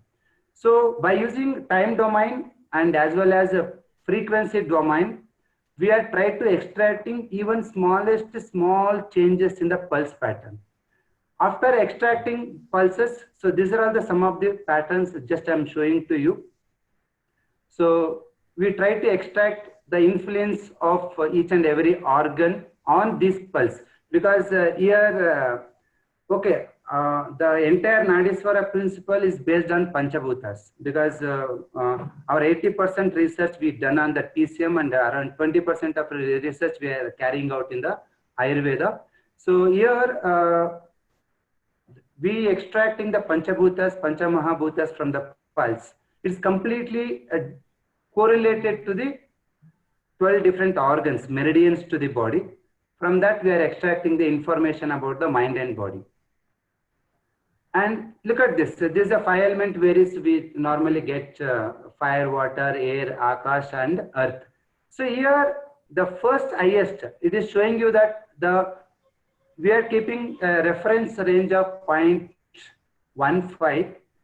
Above that, it is telling that the disturbed energy. So earth element means it's a meridian which is related to spleen and stomach, and which is a holding energy. And second imbalance which happened with air. So first one we consider as a meridian, and second one we consider as a energy. Together we read it as a spleen Chi deficiency. So spleen Chi deficiency nothing but we are 5 elements we are correlating to the organs pattern, then we are extracting the symptoms. So most of the times, 99% of the times, once we take the pulse in our clinical practice, we never ask any question from the patient. We will tell what is your energy pattern. He may tell leg pain, he may tell digestion problems, he may bowel problems, he may have some blood related issues and all. All these things we are correlating to the meridian and energy. So that the meridian flow, energy flow, we correlate and we will tell. All these things it is happening. Not only this, you have few more variations. We will tell later, they will accept. Yes, as you told, it's correct. So it's not only a measurement of the energy we concluded. In last 8 years, we did a lot of research how the patterns are changing. For example, if you are not treating a spleen Chi deficiency, it may be simple digestive disorders and some lethargy and tiredness issues, because spleen is responsible for converting your food into energy. So normally in Ayurveda, we call it as your food converts into a rasa. Then it converts into a blood, rasa, rakta. So spleen comes here, which converts your rasa into rakta. So the moment you are unable to convert your food into blood, definitely that person feel lethargy and limbs weakness and tiredness, all those things will be there. So if you untreated this, over the period of 3 to 4 months, it converts into a spleen dampness, means cold, damp, invading spleen. So before, only spleen Chi deficiency, it's somewhat feeling better, but its condition is worsening with respect to time if it is untreated. So now it is, look at this, the primary element is earth, the secondary element is water. Means, so the water rises in the digestion system, so it weakens your Jataragni. So when Jataragni becomes weak, they will get lot of issues with respect to digestion, with respect to nourishment also. So still if you are not treated this, then the spleen yang deficiency is converted into kidney yang deficiency. So now kidney means which is responsible, which is converting, it is controlling your bone and bone marrow. So in Ayurveda, we normally call it asthi and majje. So previously, the problem is in rasa, rakta and muscle, mamsa. Over the period of 6 to 8 months, it's changed to the asthi level, bone marrow level. So which is controlling your kidney. So normally the main symptom of this is that they will get lower back pain. So lower back pain is the main symptom where there is a deficiency or strengthening, there is no strength of bones. So that's why definitely if bone is weakening means definitely there is a kidney is weak. Normally in TCM it is called as a kidney yang deficiency. So not only this, we are tracking the patient. How are you today? How are you 2 months? How are you 6 months? How are you 1 year? What is the patterns are changing? So that we are correlating with a lot of literatures available. Either it's all together I'm calling as a Eastern science. So I never differentiate between Ayurveda and TCM. Both are depends on 5 elements, and both are depends on energy. So it's not only we are measuring a matter, it's a energy also. So there's a next level of diagnosis is, so in this diagnosis, we are taking primaries, meridian or organ, secondaries, energy varying. So it is called cold, damp in the lungs. So we are extracting what may be the cause of, what may be the symptoms. This is one of the primary goal of any pulse diagnosis expertise. There is another level is why he got that. Why lungs become cold? Definitely there is maybe a emotional changes, maybe a fear. When the person is dissatisfied, sadness and fear, his breath become short. So when breath is going low and low day by day, so there is no enough warmness in the chest. So over the period of time, they will develop lung coldness. And there may be a effect of food also. Many people, they are taking ice creams and fruits in the late evening. In the late evening, there is no much agni in the body, in the stomach. So you should avoid the cold foods and food which diminishes your agni. So that may be the another cause, and maybe a lifestyle. Many people, they are working in a closed environment like AC and working in pollution, and that maybe weakens the lungs. So we are trying to extract the cause behind the pulse and all. So maybe the another patterns we are extracting. Primary is Akasha. According to Akash is TCM. Its responsible organ is the liver, and the secondary element is air and earth. So when air and earth comes with respect to this one, we call it as a liver chi stagnation in TCM. So this means liver is responsible for circulation and conducting blood to the all over body. So one can hit with heavy force means his liver energy is good. One is not getting tired means his liver is enough to push the energy to the every part of the body. So when liver chi stagnates means it will, when it stagnates, definitely liver doesn't have enough blood to hold. Another one is maybe emotional changes like anxiety, mood swings and all, maybe a lot of stress. So that also makes liver chi stagnation. So that makes a lot of issues in the menstruation, in muscle stiffness it creates, and a lot of diabetics and a lot of metabolic disorders, many more things. So we are trying to make a quantitative measurement. So this is, we believe blindly all modern science doctors because they have a quantitative measurement. They will tell this is your hemoglobin before and after, this is platelet before and after and all. So we are not treating based on the blood, even Ayurvedic doctors and TCM practitioners. We are treating based on energy. So Nadi Swara is the one which try to give you a quantitative measurements of 5 elements. From that 5 elements, we try to extract organ patterns. Very accurately, we can tell right now which organ is deficient and which organ is excess, what is the root cause of it. And not only that, we can also give you a simple solution. So we have more than around 50,000 plus data. A group of doctors who involved in this research, they produced more than 50,000 patient data with outcome also. And we also extracting Vata Pitta Kapha, a quantitative measurement. And in our Nadi Swara, Vata Pitta Kapha, we are always trying to suggest food restrictions, because out of many different practices, Ayurveda is one of the best practice. It will tell you very accurately what is your food restrictions, what is the need to be done based on your body constitutions and all. So here also in Ayurveda, we are measuring Vikruti of the pulse, not the Prakruti. Based on that, we will tell you the food suggestions. And not only that, your Nadi Swara also measures your body wellness, obviously your muscle momentum, restlessness, elimination, detoxification, how much you are able to assimilation physically and emotionally. So all these patterns is given by a Nadi Swara quantitative measurement. And one unique feature of Nadi Swara is it is tell you what is your thought pattern. So with that we can treat you still better, mind and body.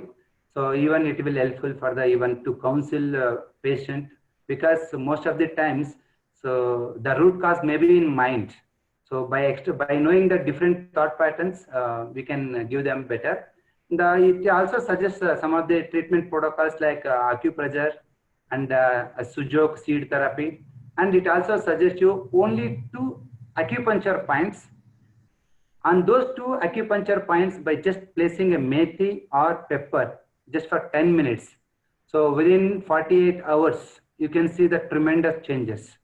Sometimes within few hours, patient will tell, yes, I'm feeling better. So it is giving faster results, because these points is not given based on only their symptoms. It is given based on their pulse analysis, so that we are correlating what may be the root cause. You may tell simple headache. The headache may comes maybe excess of lung dryness. It may be liver chi stagnation. It may be a kidney coldness also. So through pulse, we are extracting the what is the root cause. For that, we are giving the 1 or 2 points.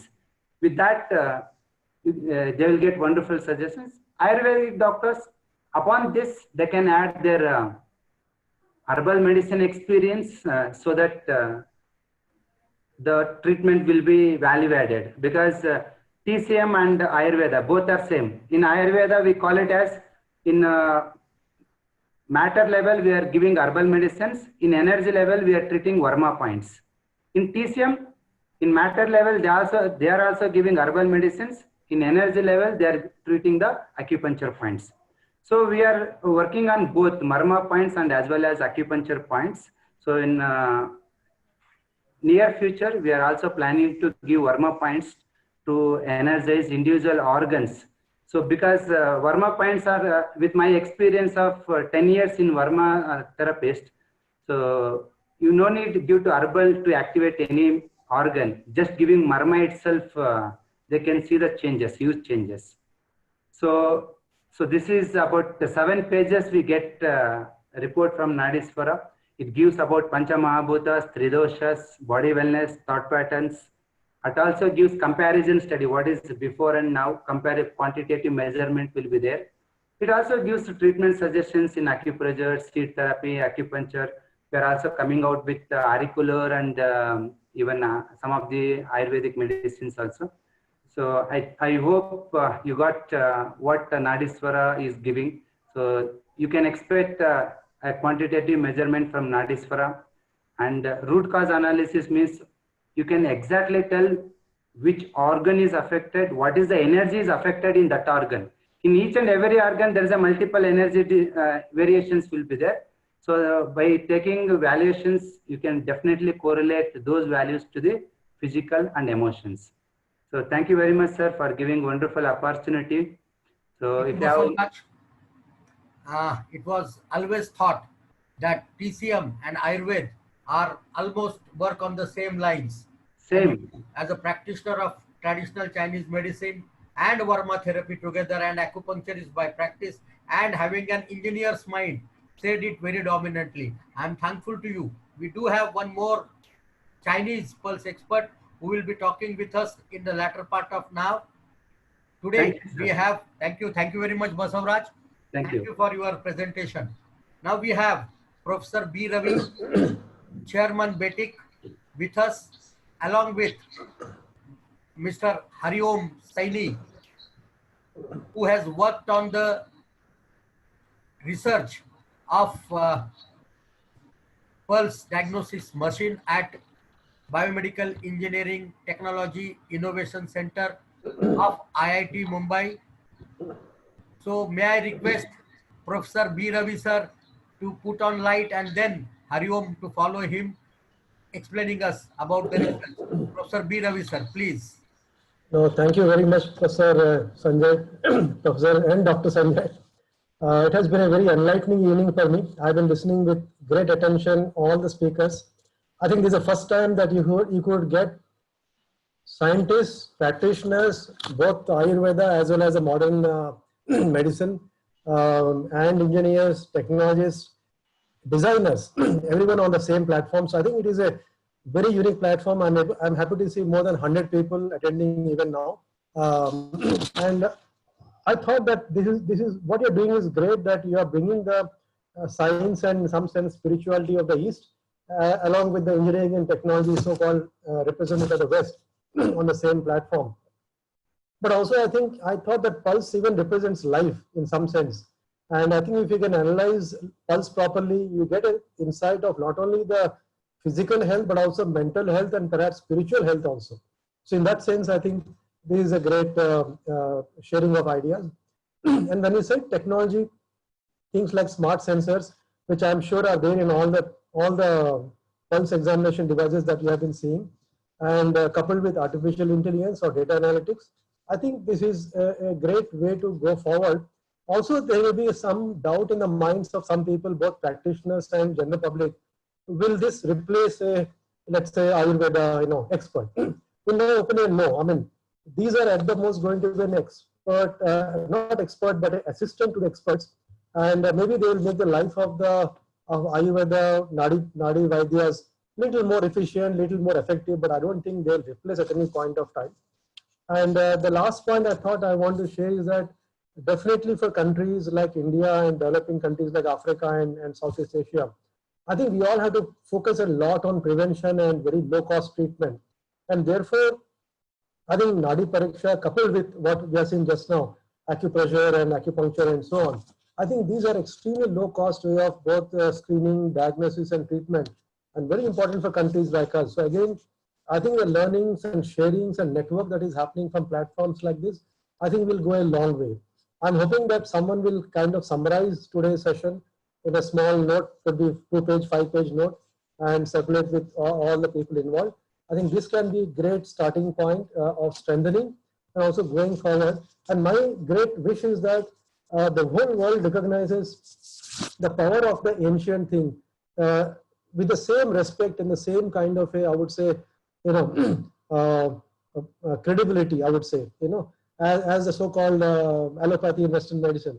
I think there's a huge treasure here which has to be unearthed and placed before everyone else. So I will not take more time than that. I'm very privileged to be part of this panel. Very happy to be working with Professor Dr. Sanjay Chajat. He is a great person who is not only practicing but also willing to share his insights with everyone else for the benefit of humanity.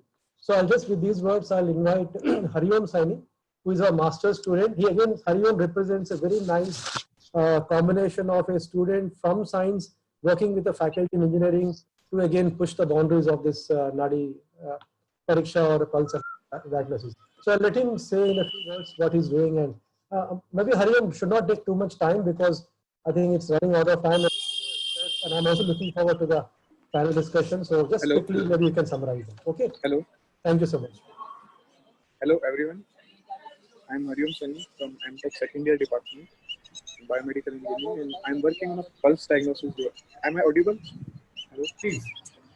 Hello, sir. Yeah, hello. Keep your mic near to your mouth. Okay, sir. So I'm saying I'm MTech second year student from Bioscience Department, IIT Bombay, and my project is pulse diagnosis device, and I'm working with the Professor Ravi sir with the collaboration of Dr. Satyajeeth sir. So basically, my device is to get a waveform of pulse diagnosis waveform at the three pressure points with the 5 different pressure levels. The main points are Vata, Pitta and Kapha as we discussed from the last 1.5. So our main target is to get from the 5 different pressure levels, because there are only device in market available which is applicable on the only one pressure level. But our main target at the more different pressure levels, as the Sanjay sir told us. So this thing we will develop that thing, and the next target is mine is that to measure the blood pressure from that pulse waveform, and because there is no such type of device which measure the blood pressure, continuous blood pressure monitoring device. So we are making a type of band which will acquire your Vata, Pitta and Kapha every 14 and 15 minutes, and which can also measure the blood pressure of your body.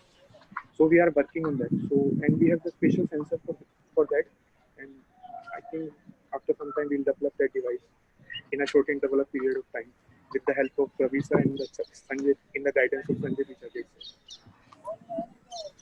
Thank you, Hariom, and thank you, B. Ravi sir, for enlightening all of us on what should be done and sharing what my thought process is for a machine which is to be used. I'm definitely going to make a note as you have suggested and will be circulated amongst all.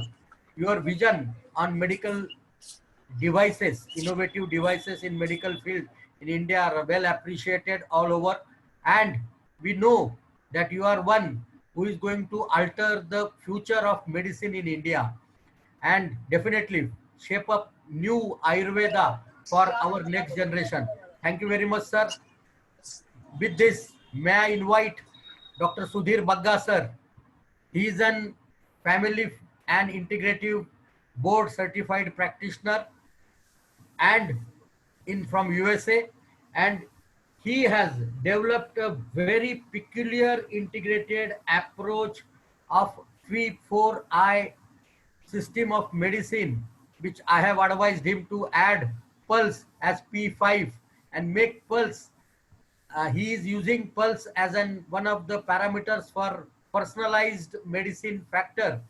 May I request Sudhir Bagga sir to enlighten us? Thank you very much, sir. Please.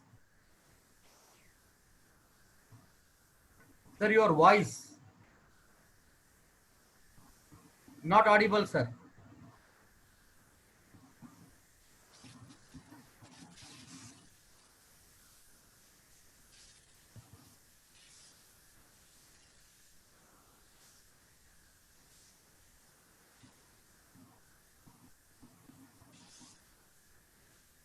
We are not able to hear, sir.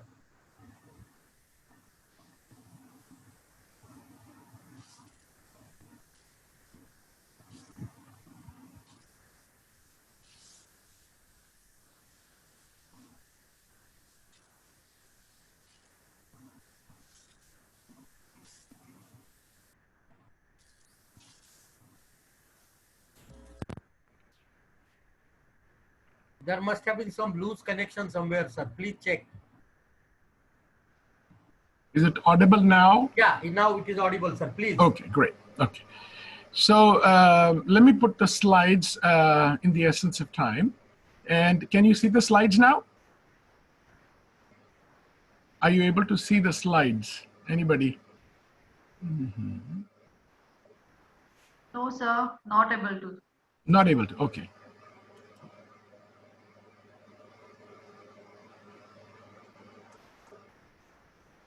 Now? It's available now? Can you hear, can you see it? Yes, sir, yes. Yeah. Okay, great. So, thank you. Greetings from US. Morning my time, evening your time. It's getting late. It's around 7 in the evening for your time. But anyways, the importance of understanding what you all are doing, I would try to correlate in a medical ways, in a process that you will be able to find out how we can assess it from a physician's point of view. From a scientist's point of view, we'll be able to assess it better. Let me put my slides back on because I think I cannot see my own slides. Okay. So this, what we're talking about is, as he talked about. Sir, your slides are not visible.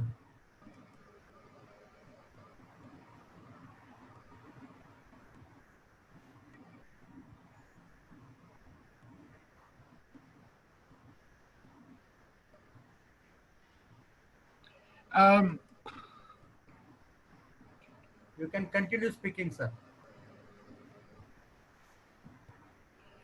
So as you hopefully can see, yes, the now, presentation. Yes. Okay.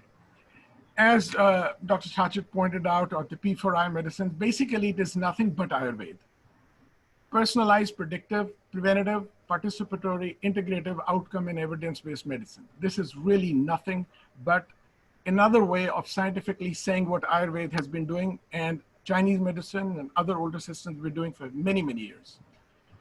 This is just the vision. This is same Ayurvedic vision which all human beings have to preserve the health, to promote the health, and prevent and cure illnesses. In the essence of time, I'm going to go a little faster. It is important. I've been practicing the integrative medicine, have taught integrative medicine at UCLA in Los Angeles area. It is how can we integrate all the best systems together with a common bridging? That is very important.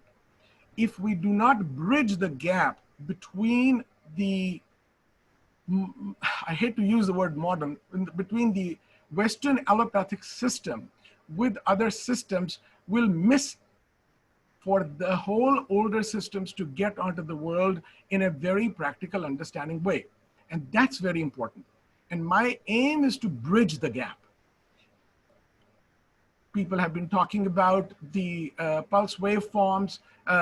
This instruments we'll be using with the pulse waveform, they are Vata, Pitta, Kapha pulse waveforms. And this was developed many, many years ago. I was working on this process. The same concept which you people are doing now is the same as this is.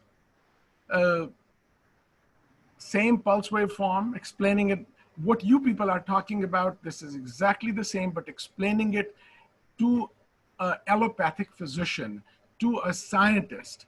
That's what the difference would help in letting the world have it in a best way. I would say that to Dr. Kotecha and get that to the Prime Minister. That's what's needed, basic bridging. Once we do that, we're ahead of the game. Let me explain what the basic bridging is. The circadian rhythm, the chronobiology has been practiced and been learning about it for many, many years. And now we have come up to the extent of the genome-wide regulation by the clocks, which is nothing, which compares the suprachiasmic nucleus, the major clock, to the peripheral clocks. These slides, this explains it a little better. It's a very a complex slide, but it's simpler basically through the light, the retinohypothalamic tract, through the food, to the emotions, all that affects and goes into the suprachiasmic nucleus, the main clock of the body in the anterior hypothalamus. That clock then correlates and controls and modifies and harmonizes between the peripheral clocks of the body. As you can see it in this picture, the suprachiasmic nucleus through the autonomic nervous system and the hypothalamic pituitary adrenal axis. It basically controls and sends information back and forth from the suprachiasmic clock to the peripheral clocks. The circadian clock consists of central and peripheral components, as we just talked about. And the central clock, regulated by the light-dark master clock and the food items, synchronizes the circadian rhythm through various yet poorly defined neurohumoral connections. That poorly defined neurohumoral connections is nothing but these waves, but what you've been all talking about.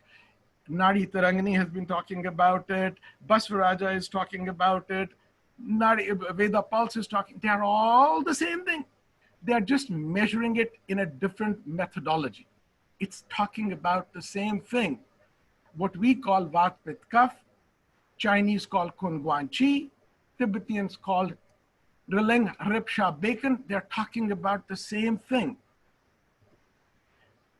This is explaining it more biochemically, explaining it how the master clock, which with the vasopressin, the arginine vasopressin, and the vasoactive intestinal polypeptide, gets the information through the HP axis and autonomic nervous system to the body peripheral clocks. Not only to the body peripheral clocks, even to an individual cell. Now we know the suprachiasmic nucleus can send the information back and forth.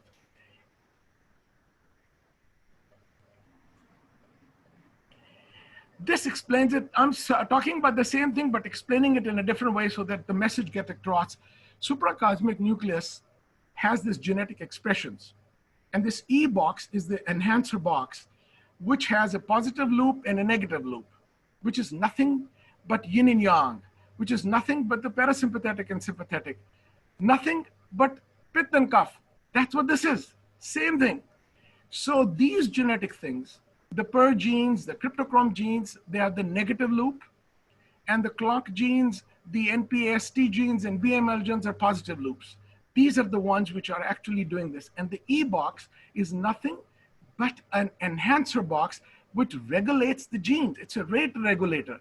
So what we do, it will regulate the genes of expressions of changing in the bodies through this E box, and then through the hypothalamic pituitary adrenal axis. I'm probably saying things which are a little different than what you've all said, but we're talking about the same thing.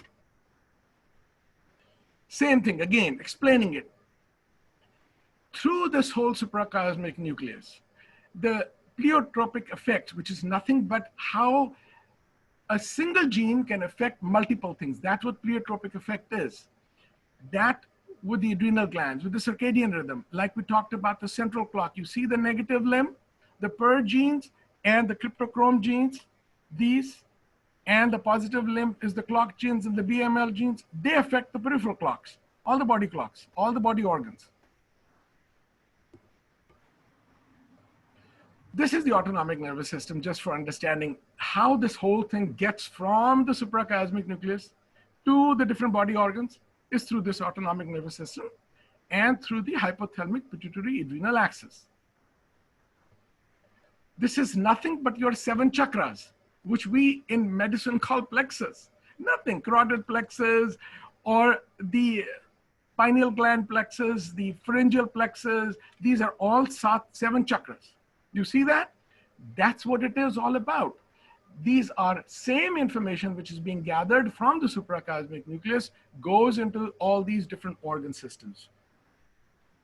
Chinese, same thing, meridians, 12 meridian Basavraj is talking about. He's done a wonderful job of integrating the Chinese system and the Oriental system of medicine with the Ayurvedic system to a certain extent.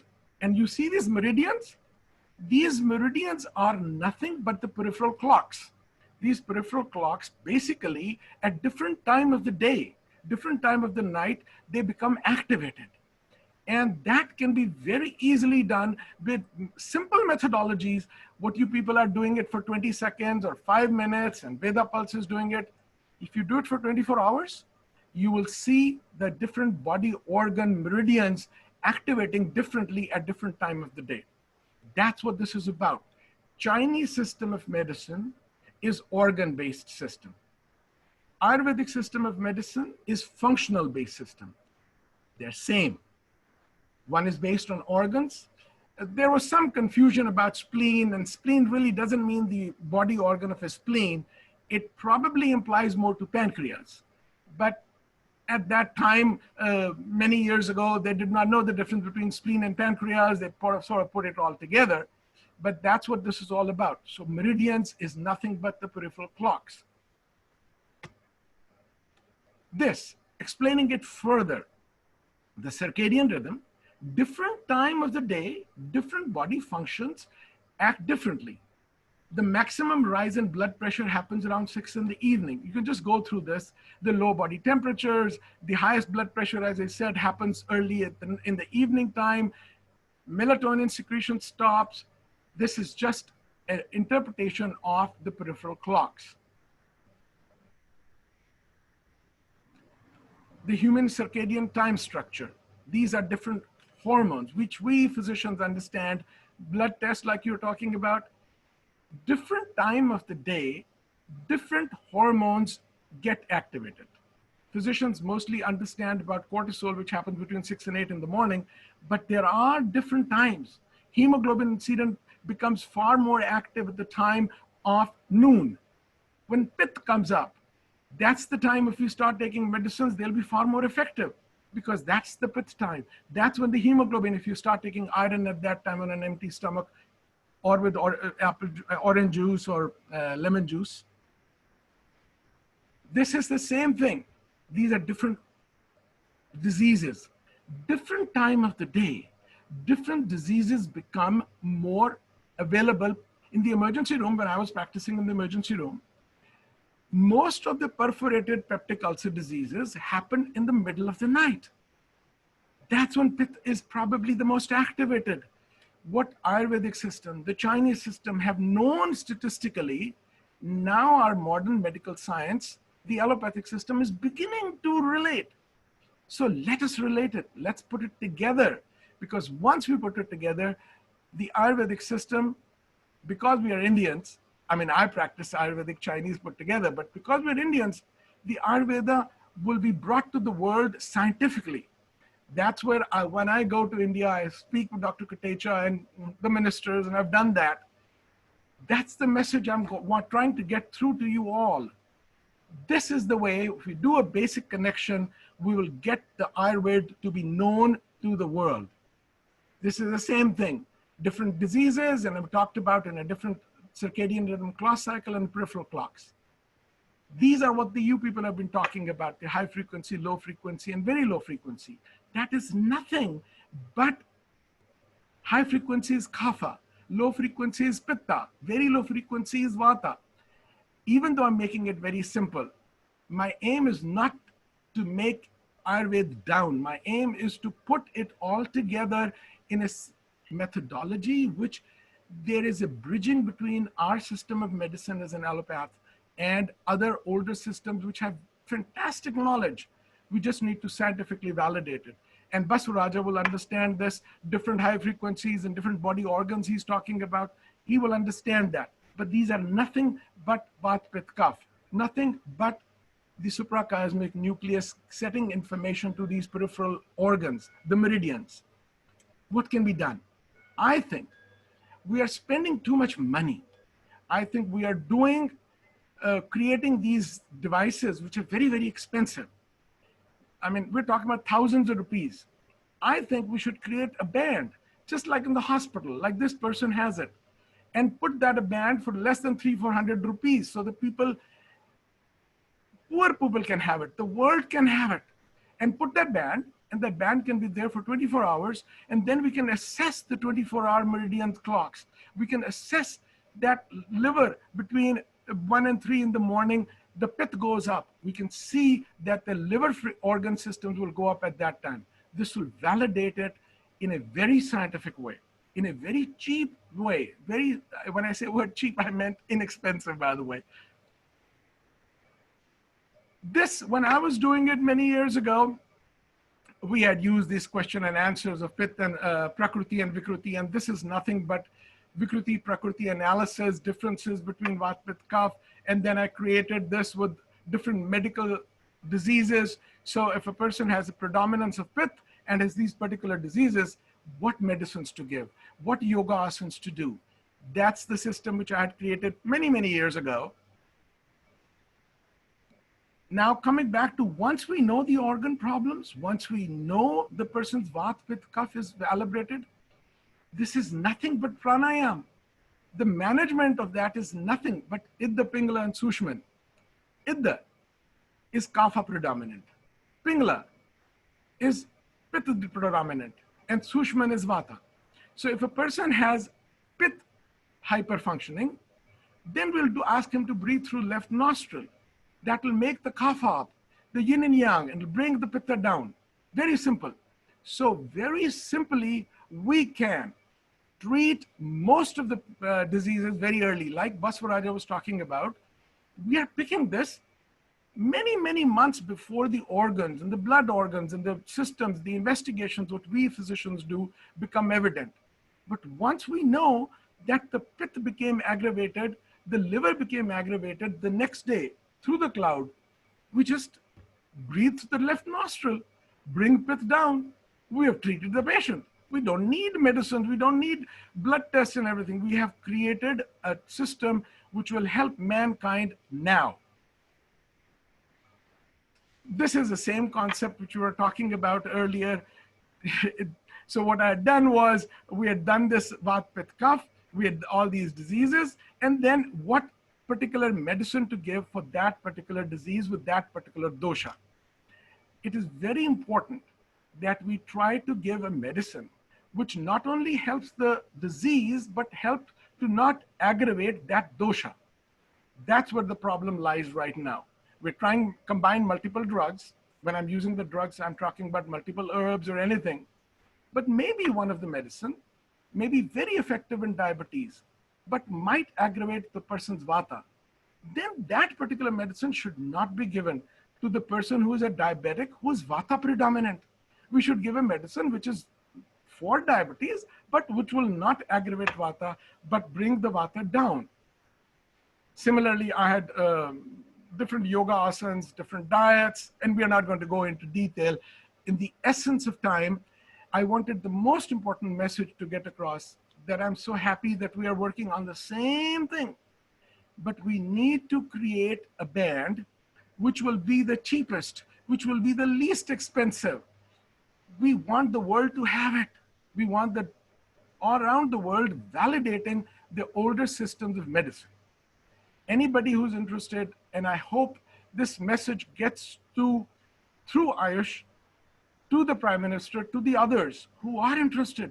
This is not that complex a situation. We have made it more complex than really it is, because we are stuck with our own education system. The body is the same. I, as a physician, from my education system, looks at, from my medical educational system, You as an Ayurved, you have the educational system, you look at from your perspective. Chinese look at from their perspective. The body is the same, internal, functional, and the organ systems are working exactly the same. We bring Ayurveda as the best medicine, or the Chinese as the best medicine, or Unani, or allopathic for that matter.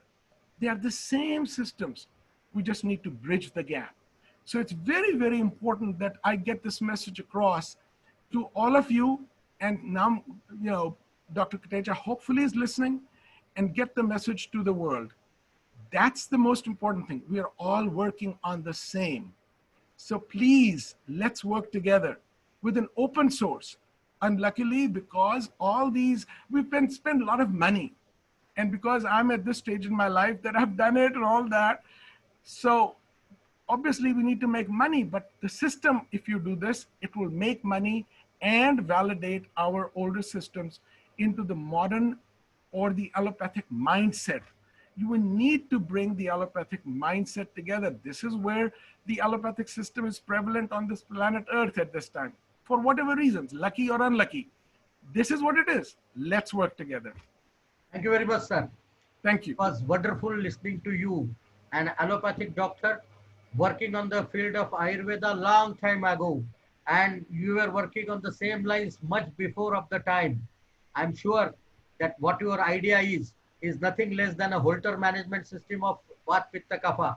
And soon, I'm sure with the band Hari Om is working on, we are coming out with an Holter kind of system which can understand the dosha patterns across 24 hours. Thank you very much, sir, enlightening us. Now, we have a panel discussion, and with such a wonderful panel, which I would have always expected to be with us. We have Dr. Madan Thangavelu, sir, with a very diverse kind of academia. Agriculture is by qualification, genome biologist by profession, a researcher. He is on almost every possible committee of Ayurveda research in India. He is trustee of European Research Ayurveda Association. He has been working on many fields, and principally, he is one of those experts in Chinese system of, may I request Bagga sir to take off the screen, please. Namaskar ji. And we have with us Dr. Somendra Mishra, one of very renowned pulse diagnostician from Madhya Pradesh, highly qualified and disciple of none other than Satyajeeth Vashish sir. We have KSR Prasad, Professor Dr. KSR Prasad, who is alternatively known as Technoayurved. He is one of those few people who have worked on the field of Ayurveda and Jyotish together. PhD in Jyotish and Ayurveda, and one of the classical exponents of Nadi Pariksha. He has developed a particular system called Prasad's Dynamic Pulse Diagnostic System. He is with us. Then we have Principal Ramadass Manganthi sir, who has been one of the experts in Maharshi system of pulse diagnosis for last so many years. And then we have Professor Ravinarayan sir, Acharya sir. He is Dean IPGT and R, Jamnagar, my institution from where I had my post-graduation done. So he is there. We wanted all these experts of pulse diagnosis, and the technologists all are here to answer our queries, our aspirations, our ideas, how the pulse diagnosis machine should work. As Dr. Bagga has rightly said, that machines are there. Ram Manohar sir has said that machines are there, but we need a collaborative effort. And unfortunately, that collaborative effort was always lacking. And I'm thankful to Professor B. Ravi sir to permit me to bring all the technologists and experts, pulse diagnostician across world on one platform to discuss about technology and requirement of pulse diagnostician. May I request, now the panel is on, may I request Madan Thangavelu sir to put some lights on the traditional Chinese medicine. I have one more question, sir, for you. Haan ji. despite of Ayurveda and traditional Chinese medicine are working on the similar principle, why there are thousands of machines available for TCM algorithm and why there are so few for Ayurveda? You are expert in Chinese pulse diagnosis. Please throw some light. Everybody, every panelist, I want them to speak for a few minutes about their system, what they are following, and then enlighten us how and why they want technology to be used and what kind of technological advancement and expectation, what they want technology to provide them as a physician. Because I, being a teacher of pulse diagnosis for last 27 years, taught more than 50,000 students across the world. I understand that 5-level pulse, which Hariom was telling you, can give you enough of understanding, but not, as Dr. Rajesh Kotecha has very clearly said, people have more aspirations. They want pinpoint diagnosis, which is not possible. And some of the pulse diagnostic people in India and across the world are able to do that. So what is the difference? Why we are lacking? Where the difference happens? I want these answers from the panelists. Madan Thangavelu, sir, please. Can you, Namaskar ji, I hope you can hear me.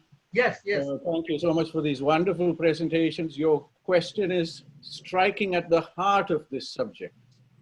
How can we have all these systems? And as Sudhir ji says, they're all pointing to something, a fundamental principle that is seen from different angles by different cultural backgrounds and different trainings and different teachers. When I come to the pulse diagnosis, I have followed two systems.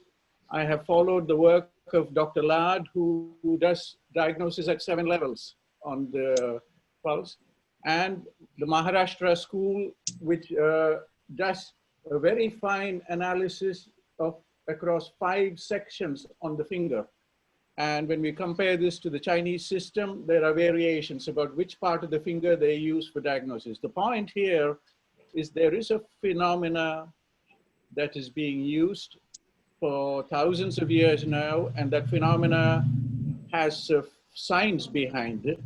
And that science, is it understood correctly? Now, the presentations we had from Nadi Tarangini, we had from Veda Pulse, and we had from Karnataka, the lovely presentation, is bringing us closer and closer to that fundamental principle. And for all of us who understand the Indian traditional sciences, when we go into the darshanas, we find at least two darshanas that are particularly important for taking us further into this journey. And my favorite is Sankhya Darshana, the 68 sutras given to us by Kapila, and the Vaisheshika Darshana, which talks about the qualities. So everything that we are worried about and thinking about rests on those two darshanas. And of course, there are aspects of yoga that come on much later. Now, is there a deeper science behind this? I think we've seen a lot of information being presented to us. If I share my screen here, I start off with one paper. This is a reference to a paper that connects with the biochemistry and the cell biology of all the things that we are talking about Ritucharya and the effect on the immune system. And this is a paper published from Cambridge by Professor John Todd, who's now in Oxford. It talks about the Ritu-based changes in gene expression within our body. Now, this is very important for us because when we talk about Ritucharya and we talk about aspects of gene regulation or talk about the traditional Ayurveda practice, this is what we see. There is a strong correlation between seasons and the genes. So what Tejaswini gave us was very interesting. You know, Tejaswini, your measurements across the different seasons. Is there a biology behind it? Yes, there is a biology behind it. And how fine is the biology? It sits within every cell, but not our magnifying vision must take us to different cell types. So this is for the immune cells. Why does our immune system change with the ritus? You are saying the pulse reference to this. and we say there is a biochemical reference for this, and the biochemical reference can be drilled into single genes. So what Sudhir ji mentioned about the different clock genes, etc., we can see it all in this analysis. This analysis has to be refined. There is so much more work to be done, and the seasonal changes in different cohorts, geographic cohorts. So there is a lot of biology. This is all published. This is almost 5 years old now, this publication, but we must get to speed to catch up with us all this reference knowledge. So that is on one side. Now, I'm going to take the discussion slightly to a deeper end. And to do this, I go to my keep my screen again. Can you see my screen here? Yeah.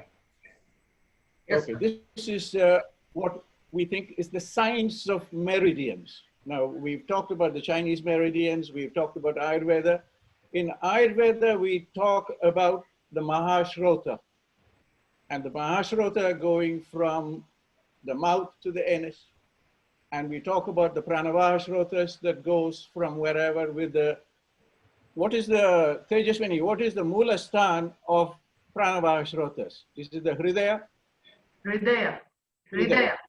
Hridaya. So Baggaji talked a little bit about, you know, the central heart. The heart is the place from where. So what is the science behind this? The science behind this looks something like this. There is a phenomenon called a flux tube. This phenomenon of the flux tube was described first by Faraday in 1840. Madan, I don't think we are seeing your screen. I think it's an older screen we're seeing, I think. Oh, okay, hold on.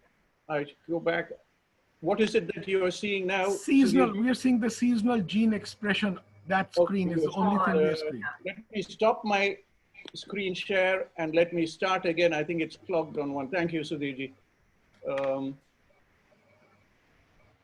Okay, here is we're back. Flux tubes. So all of us, in trying to understand, Sudhirji, can you see my screen? Yes. Yeah, we can. Good.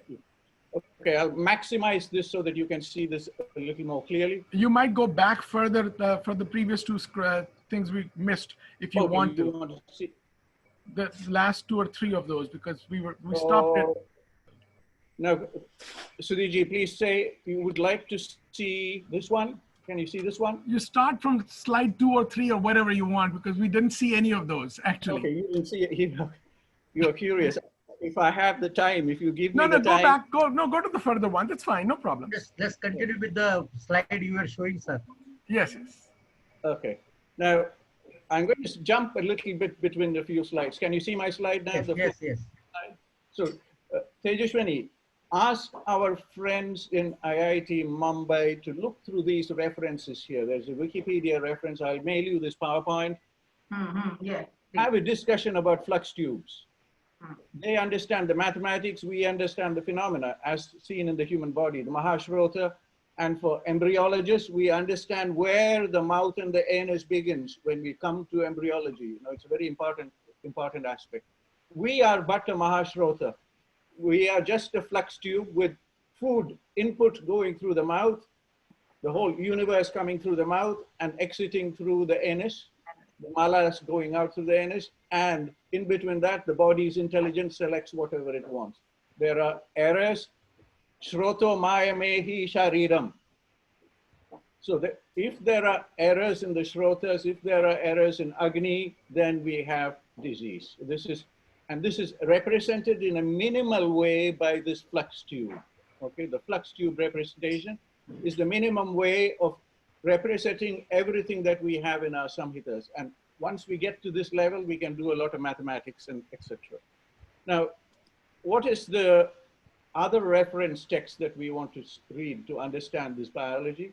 This is written by a gentleman, German-born British scientist, Herbert Froelich, and he has written 2 books on the coherent excitations in the biological systems and response to external stimuli. So all that we are talking about can be reduced to some of this information here. And within this, we are trying to understand all the phenomena that we talk about, etc., etc. I wish to take 1 or 2 minutes just to show you the context of all these studies and where Sanjay ji, in his introduction, very nicely, he mentioned that policymakers couldn't believe where India is going to go in terms of information technology. And this might be the same with what you people are doing with Veda Pulse and with Nadi Tarangini, etc. This is the change in the political policy making system in the world. And this is an event to be held in, this is an annual event that is held in Austria. And you can see the change in the mood and the thinking about where they want to go in terms of health. They feel there is a big change that is coming about. And Nadi Tarangini and pulse diagnosis is all part of this change. We are sitting somewhere in the back.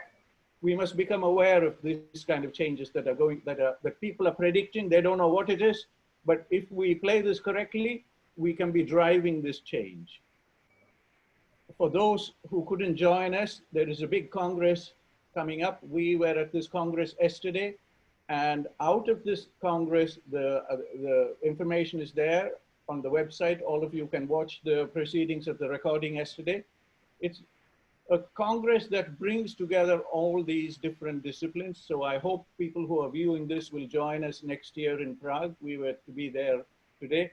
I present one slide from that Congress. This was presented, the whole presentation is recorded, it's on YouTube. This is a presentation by Professor Max Moser in the Medical University in Graz. And Max's presentation is particularly important. It connects very nicely with that Satyajeeth's presentation about multiple oscillations in your body. There are many things going on. So when I started, I said we have seasonal changes. Tejaswini has presented very nicely about that.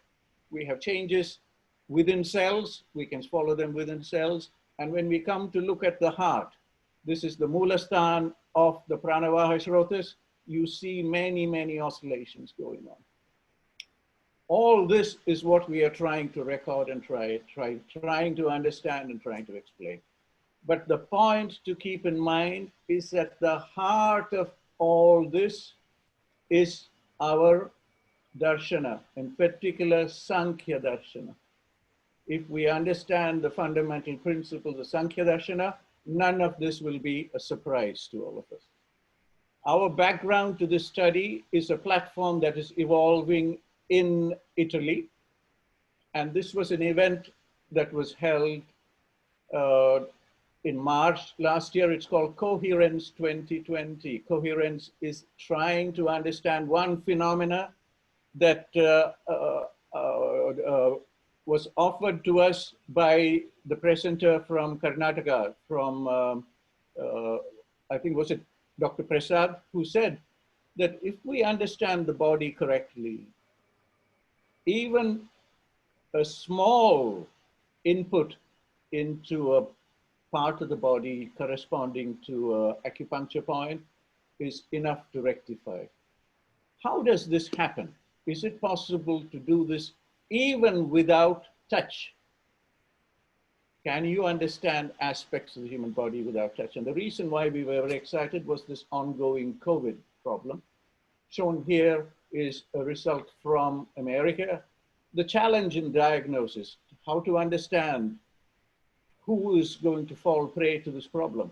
Who are the people who are going to have complications in their body? This is the analysis of about 17,000 patients admitted to hospitals in the UK, and the heterogeneity in these conditions. So a clinician like Bagaji will be telling himself, how do I know who is the person who is going to come up with this kind of a condition, showing cough or fever at presentation? How are we going to do this? Is there some technology? Is there something else that you have? And out of all these discussions, we have come up with, for our base, our network here in Europe, we have come up with this scheme, with this schematic. Person is healthy, asymptomatic. What can we know about that person?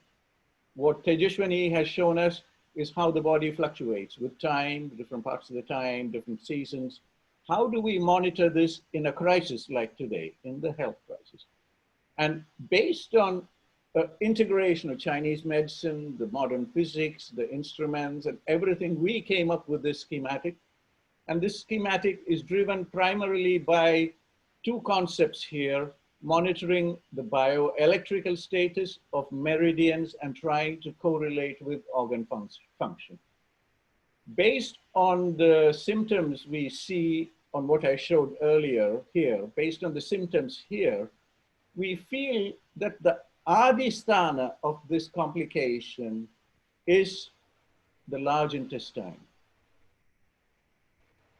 And then it presents itself in the lungs. So there is a lot of description in all of these things.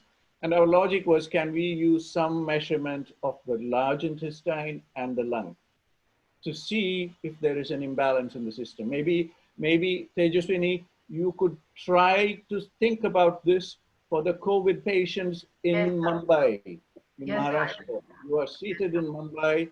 Please discuss with your colleagues, with Sanjay ji and Joshi ji, come together and see if you can take this scheme that we have and just start to measure. Our early indications are that you can measure difference in patients with COVID and normal people. I want to see what is the difference we will have for this age factor here. You have already shown us that Agni is compromised, how Agni can come up. I think Satyajeeth has shown us how to use Veda pulse to show some aspects of treatment and how the Rasadhatu can be elevated with certain treatments. We want to bring it all together. Yes. We want to take the best of your thinking with Nadi Tarangini. We want to take the best of data that is there for Veda pulse. We want to take the best of the systems that we've seen from Karnataka and see if we can refine this model a little more. We are happy to give us your input, our input on this. Our input is based on an instrument called Prognos. Prognos is, I'm going to quickly run through these slides, and as I come into Prognos, these are all the aspects. This is our decision-making tree for the UK.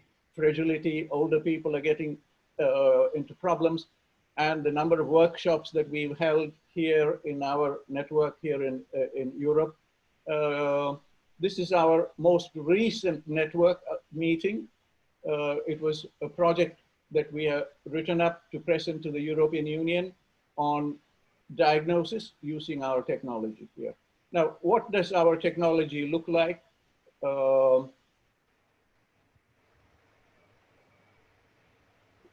All of this is familiar to you people. I don't need to go into this. We feel that there are many more parameters that you can measure if you measure correctly. There are 72,000 nadis. The Shaiva Samhita gives us 35,000 nadis that we can use as reference points. If we can, so we have a lot of degrees of freedom that we can use to analyze, much more than what modern physiology offers us. So this is all in our textbooks. We need to understand all these things. This is the Chinese representation. I won't go into this, but meridians are something that connects. Bhagaji mentioned about the 7 chakras and the possibilities. I talked about this. I talked about this. This is the meridian technology. So meridian tech is basically measuring a small measure of resistance between the start point of the 12 meridians in the Chinese technology, which is on the fingers here, to the end points of those meridians, which is on the leg. We put a small voltage, about 1.5 volts, onto the body, and then we measure resistance between these two places, and we can monitor things. Now, this is how we represent our data in terms of health and disease. We take 12 meridians, 24 points, and then we can see the balance. I think there is an opportunity to form an international network now between all the work that you are doing in India, Joshi ji, where you are, to what we can do with technology that's available. This technology came out of the Mir space program, very old technology. It's almost 35 years old. And this instrument was used by the person who has spent the longest period in space, in zero gravity, 437 days. He balanced his meridian energy using this instrument. And so when you are in zero gravity, you are away from Earth. Your body is in complete state of shock, but the body still holds together. Energy prana is still flowing. He has used this instrument and he has used this to balance his meridian energy. And we have a collection of such observations now for us. Based on this instrument, we can detect who has COVID and who has not, who has other viral diseases and who has not.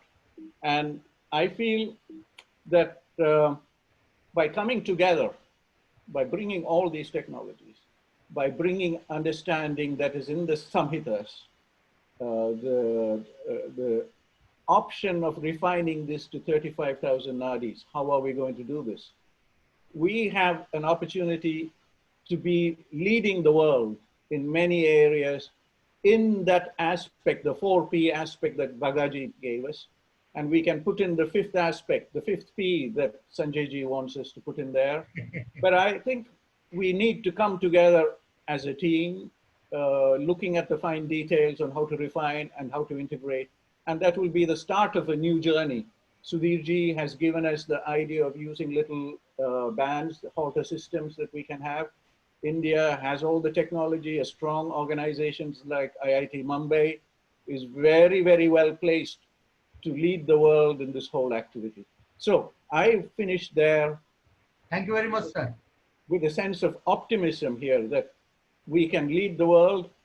If we come together as a team, we can present our wishes to the European Union to form a collaborative program between India and Europe as part of this program for future diagnostics. But we need to start working together. And I think there are many areas where we can lead the world. Europe will be very excited. We will find a mechanism to do this. But having listened to all the experience that you have, I feel particularly excited that we can do this. The last time I was with Joshi ji was in Austria. He came, he presented in Austria to us. So there are a collection of institutes now running around the world who are doing this work. I haven't touched the aspect that was presented to us by the team from Karnataka about how, I think if I remember correctly, how you can apply a certain herb onto a certain acupuncture point and get the healing response. This will take us into a completely new domain of coherence biology. We know where the domain is, we know where the physics is, we know what is the interaction between the physics and the electropharmacokinetics. It's a very interesting area, how there is an interaction between dialogues. The secret of understanding all these things is in our Nadi Samhitas. And we need to bring together scholars like Sanjayji into that space and bring all our observations together, and we will see the excitement and a new way to approach health.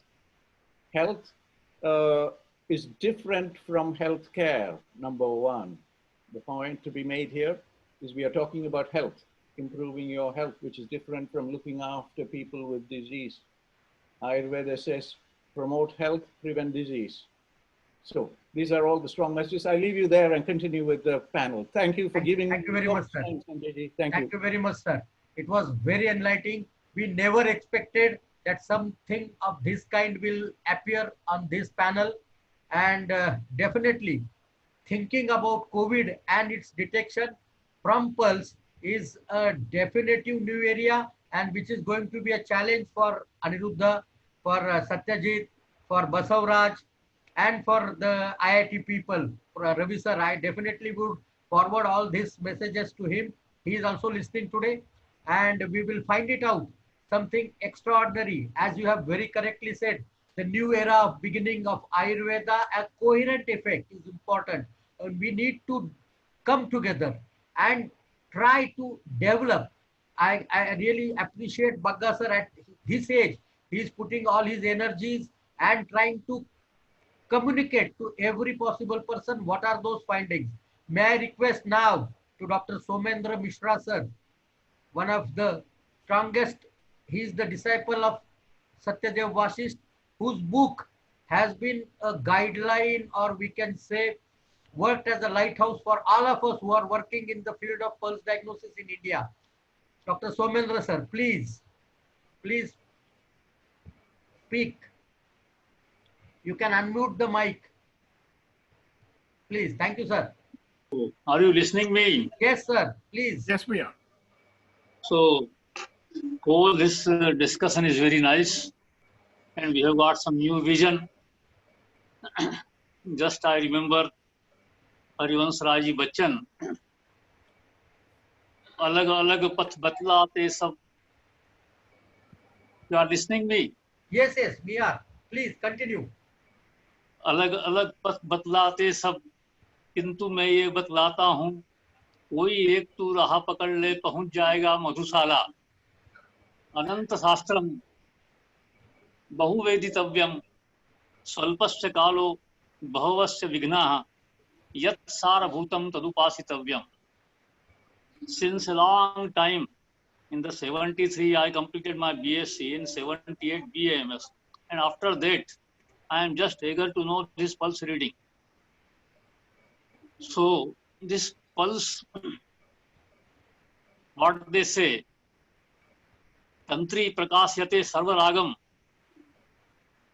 one string that exposes all the ragas.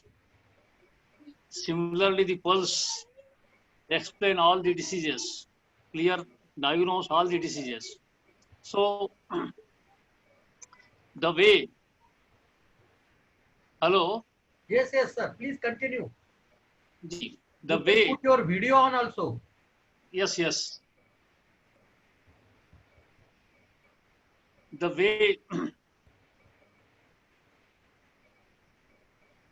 way how Ayurveda diagnose the total tactile perception. Hello?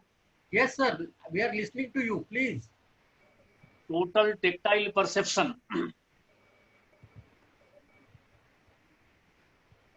As we listen the sound and we recognize the person, in thousands of persons we recognize one person. This is the same way. By tactile perception, you have to diagnose the condition. And this is just a lot of experience is needed for that. Now, we record the sound. Similarly, what we want to record the tactile perception. All the dimensions of tactile perception should be in one record. Now the question is, what are the dimensions which we have to record? Charak says, Khara Drava Chala Ushnatvam Bhu Jal Anila Tejasam. Khara Drava Chala Ushnatvam. They have just concentrated. Khara Drava Chala Ushnatvam Bhu Jal Anila Tejasam Akasas Aprati Ghatu Lingam Drashtam Yathakramam. देखिए, the Akash is the first one, then comes the Vayu, then comes the Agni, then comes the Jal, then Prithvi. So Akash Shabd is very important. Akash is not space, it is Sabda Gunakam Akasam. It is Dravya, Akash is Dravya, and the attribute is Sabda. Similarly, Sabda is the first one, then comes the Vayu, where there is tactile perception. So tactile perception is very important to receive all the conditions.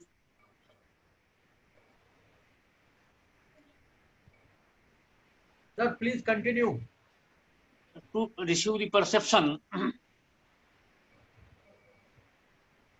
So this tactile perceptions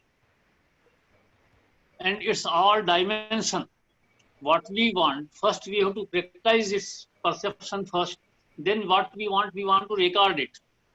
So now mastering in tactile perception, this is very important. This is all dimension. Then comes the recording. So this is the age of sensors. And in age of sensors, we can record number of things. But the human brain, what we record, no, this is the age of artificial intelligence. The robot is there and number of things we have developed. We have got the sensors. But the human brain, what we receive by the perception. One student I know, he is in Bombay, he is deaf-dumb. He only by touching, recognize, after 10 years, he recognized this is the hand of the Mr. Mishra. So this is the tactile perception. Auditory perception, we recognize a person by auditory perception. But this faculty, we have to develop it. And all the dimension of this perception should be recorded. When we want to devise an instrument, the totality should be recorded. Only by rhythm or a rate or electronic, totality, all the dimensions that we want to record. Then we will do justice with the Ayurveda. So a lot of time has, we have discussed nicely. And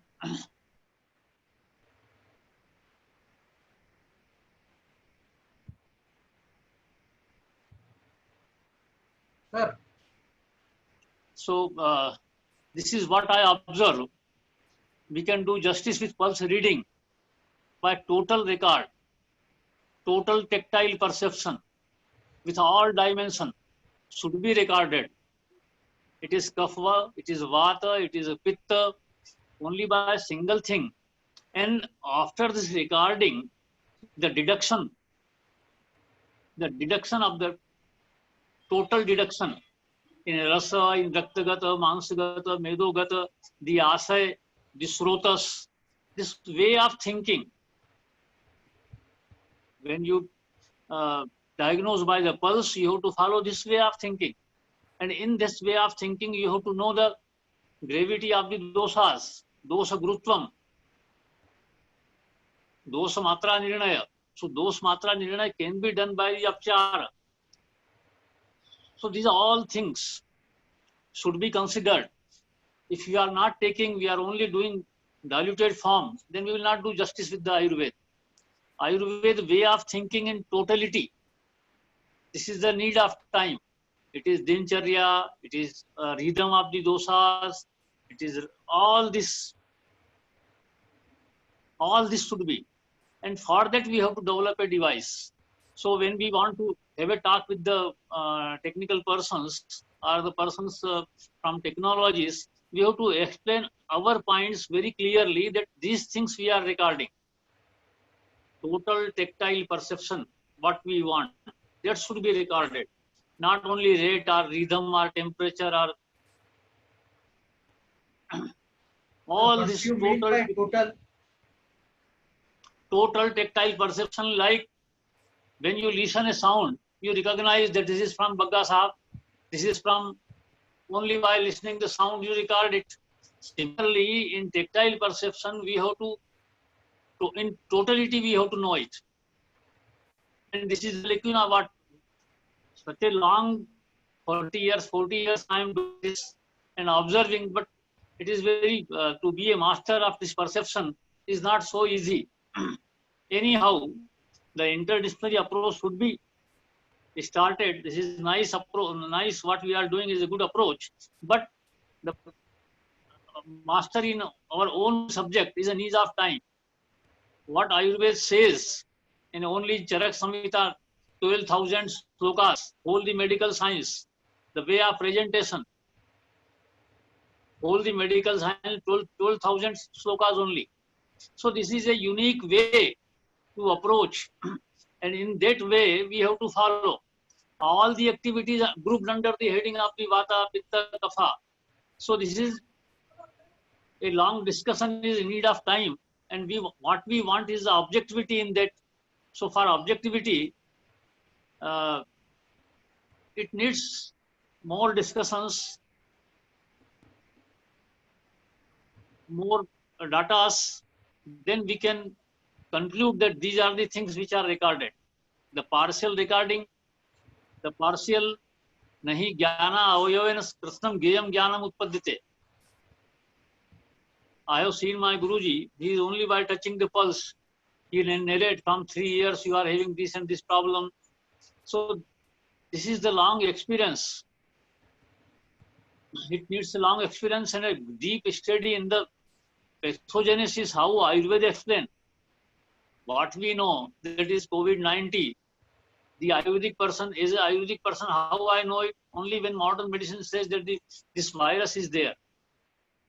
If a patient come to me with the cough, with the fever, with the dry cough, my diagnosis will depend on a person. That the person is having BETIC cause, and BETIC cause I will give some medicine. And a person who is having SMAS also, the medicine changes. The pulse is Ushna, the pulse is Sita, there is no symptom. So your medicine varies and your pulse observation also varies. If a Uttap is there, Jar Vegana Nadi, Soshna Vegvati Bhavet, Soshna Vegvati Nadi is there, then we will take it as a case of fever, Jara. In Kas, if it is Pittanubandhi Kas, Pittanubandhi Kas is there, your line of treatment changes. So in this way of thinking, what you say, the approach of Ayurveda in human body, the salient feature of that approach, that should be well understood. The disease, the phenomena in the body remain the same, but the approach changes in every system of medicine. Interdisciplinary studies must be carried out, that is a higher level, but practice point of view, कोई एक तू राह पकड़ ले पहुंच जाएगा मधुशाला, अलग अलग पथ बतलाते सब. What अभी बग्गा साहब ने बताया कि this Sankhya, I follow the Sankhya discipline, no doubt. Sankhya Nyaya is also there, and yogic approach is also there. In yogic approach, they say Nabhi Sanyamat Kaya Vyuha Jnanam. Nabhi Sanyamat Kaya Vyuha Jnanam. Now, Kaya Vyuha Jnanam, what the modern medicine has explained, the Kaya Vyuha, the different system, the different organ, the cell, tissue, organ, this is one way. Here, those dhatu mal moolam hi sariram. And dosas, they are from Pancha Mahabhutas. So Pancha Mahabhutas to dosas, dosas to dhatus, dosas to organ. This way of thinking. And when you think in this way, then your pulse perception is according to this way. Only by counting the number of pulse, only by taking the rhythm, only by taking the rate, only by taking just partial. What we are getting by it is a partial one. In totality, we have to observe. Then we can do justice with Ayurveda. So total tactile perception and interdisciplinary studies are the need of modern technology. These are no doubt, we are in need of that or make it objective. But first we have to totally understand what is the pathogenesis and disease. In the same patient, COVID-19 is a level from laboratory. In a patient, you confirm COVID-19 by laboratory. This is not a clinical diagnosis. Clinically, the presentation differ. In one person, it goes asymptomatically. Another person, there is dyspnea, there is cough, there is high temperature, and sometimes delirium. So the variation is there. This COVID-19 level is a laboratory level. Sir, it is a laboratory level. So when a patient is coming to an Ayurvedic person like me, who is not having any laboratory, my diagnosis will be based on those principles. If dry cough is there, the medicine is different. If swas is there, then there is change. If Nadi Soshna Vegvati Bhave, Pittanubandhi, the principle differ in line of treatment also. In Vatic Kas, if it is Pittanubandhi, you have to give Pittasamak medicine. So, in totality, we have to observe the total tactile perception. And total tactile perception, all the dimensions of the tactile perception we have to record. We have to label these things. I do understand, sir, and probably every listener is in appreciation and acceptance of this particular fact.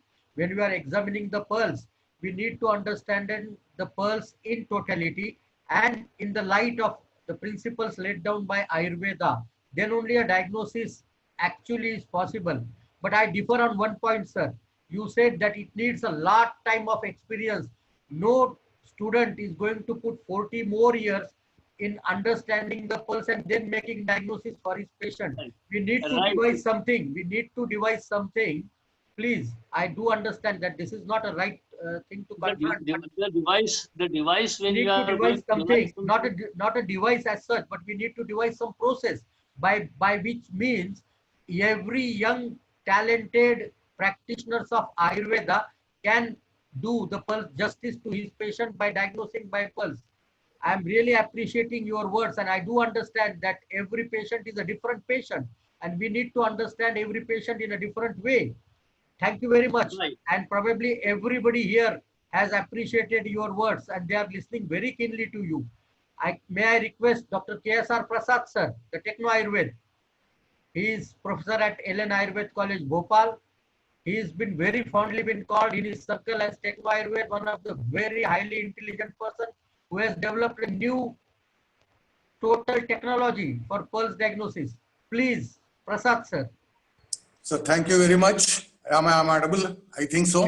Yes, you are. Okay. Today's session is almost 3.5 hours in total. A marathon, very nice.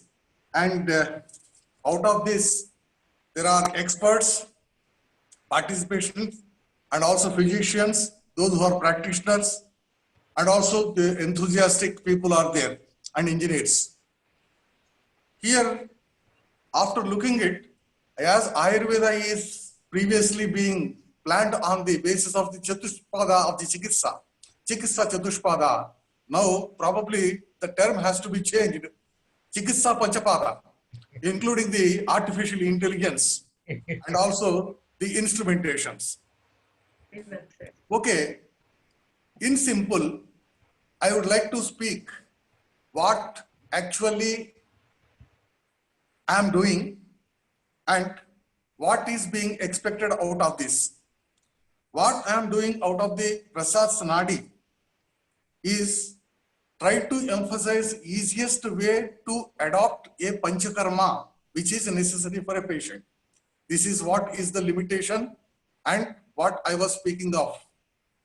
Next, as pulse, what exactly the pulse is, because technically also we have to understand. Nadi is the word which we have come across, is the neuroelectrical impulses versus the blood fluid current impulses has to be understood whenever the Nadi is to be examined.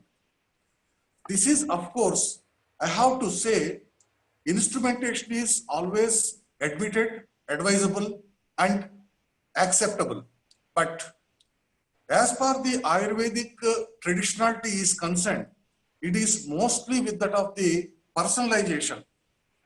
Whenever this personalization is going to be, it is based upon the perception and the psychology of the patient and spiritual background, and everything is going to be cumulatively holistic approach, where with a small touch of a physician to the patient, he is passing all the things along with the energy transformation also, which is lacking in the present day instrumentation based medical sciences. This is more or less becoming a artificial intelligence or instrumentation or evidence based, otherwise a physical materialistic mode of approach. Out of this, we are not able to accept or get everything out of. That's why simultaneously both methods of the personalized and also instrumentation has to be there for the present day circumstances. What I do in the PDND, this Prasad dynamic Nadi is going to speak about the Urdhvagata doshas, Adhogata doshas. There, the dosha is going to be very specifically either of the obliterative, obstructive, or retardative. These three factors are going to alter the dosha or the pulse, which is going to be of the energy levels which were spoken earlier, of the electrical impulses. Now, this mostly could be the mala, which is going to hinder or retard. The pulses are going to be of the three in categorizations. One is the kleda, second is the meda, third is the mala. Kleda, CH1 its derivatives, otherwise glucose derivatives are going to be of the kleda, which is of the hydrolyzed or it is associated of the water. The second is the meda. Meda is the fat, but here it is once again hydrolyzed fats. The third is the mala, where hydrolyzed urea or uric acid are endotoxins which are going to be very specifically ammonia based or ammonia derivatives. So these things has to be understood in the 4 steps in commonly for the PDND. The first level is perceptual level, where the energy of the patient is being estimated by touch. The second is different levels of the perceptions of the applications with the 3 fingers are to be understood of the levels of the doshas. And the third, by obliterating the method, 1 finger is to be used to obliterate and rest of the 2 fingers are being perceived the pulse information. Thereby, the obliterative technology is going to give insight of the estimation of the dosha perception. And the lastly 4th level, a finger divisions method has to be adopted. Half the way we can divide Urdhvagata, Adhogata. In the same way, it is being divided into 4 and also 5 by the sum of the people. 4 is ideal as per my experience is concerned, and 5 some of the people do it. But this bifurcation of the finger levels, I was thinking of the same thing for the long time. If at all this bifurcation has to be adapted to, I have to fit almost 12 sensors in a small area where the total pulse is going to be approximately of the 14 mm, 4 centimeters is going to be observed here as a pulse in total by the 3 fingers, which could be 14 mm for 1 finger, or if it is going to be divided 4 units, then also it will be 3.5 mm. In the 3.5 mm, if at all we are going to place a proper electrode, we can read a very much precise pulsation rather than that of the algorithm estimations. Of course, this is also going to have algorithm. This algorithm is simple, asti nasti. It is either 0 or 1. It is a totally computerized language of algorithms which we can derive from the different situations. This is what I would like to make, and especially whenever we are looking for this sort of the pulse examination, as the previously and at the present situations also, unless and until the physician is not having a close contact with the patient is not going to be satisfied in India. But in the rest of the world, it is a different situation. So anyway, I am very much thankful for the opportunity which is provided for me. And I am very much thankful for the Sanjay and also the other people. The number of the 60 plus people, those who are looking on the screen, it is really says how the people are interested in the different.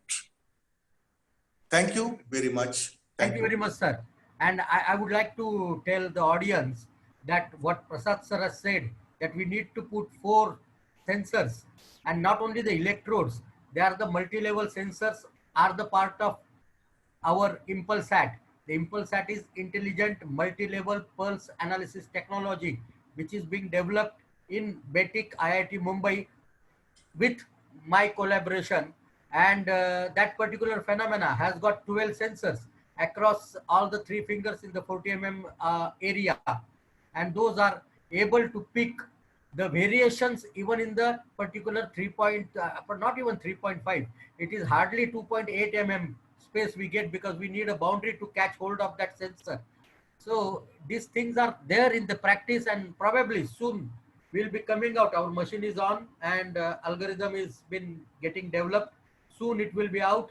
But as Bagga sir has said, we need urgently is an band where we need and continuously halter management type of thing can be possible. May I request now Principal Dr. Ramadass sir? I am sorry sir, I kept you and Ravinarayan sir waiting for such a long time, but it is right, the discussion is going so interesting that I was unable to resist to listen to all those. So may I request Principal Ramadass sir? He is one of the early exponents of Maharshi system of Nadi Pariksha, and then he had an opportunity to interact with one of the very prominent Siddha Nadi person, Mr. Arjun. He was to be there on this discussion today, but unfortunately, we already had fixed up the entire program. I could not accommodate him. Sometime in next webinar, when we will be discussing, I would definitely love to have him here, because Principal sir has told me that his diagnosis was pinpoint accurate, and not in one case, in multiple cases he has observed. So may I request once again Principal Ramadass sir, he is Principal Dhanvantari Ayurved Mahavidyalay, Chandigarh, and being earlier he was in Chennai. May I request Ramadass sir to enlighten us, please. Ramadass sir.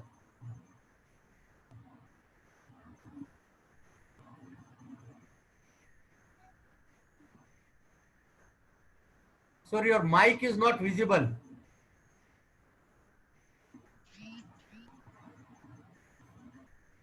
Sir.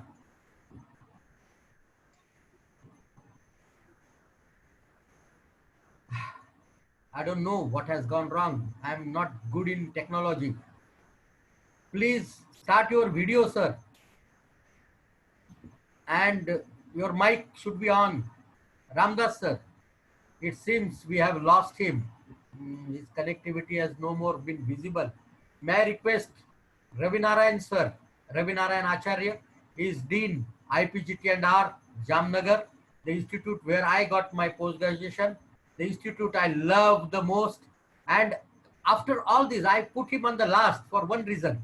I wanted him to tell us, after listening to all this discussion with technocrats and the pulse experts, can we use such kind of technology? Because we have experienced one person, Dr. Shailendra, who from NIA did his used Nadi Tarangini for diagnostic and prognostic purposes.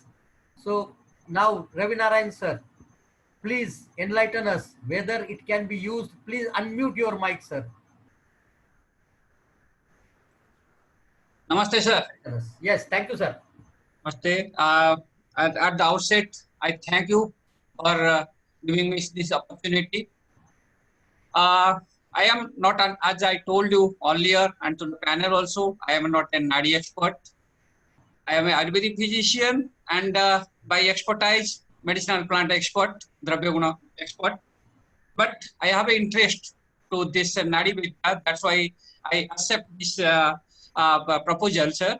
My teacher, Professor Achyutanand Pati, was a famous Nadi Vidya in Odisha, and he was a Maharshi Mahesh Yogi practitioner there. Also, he practiced for more than 10 years.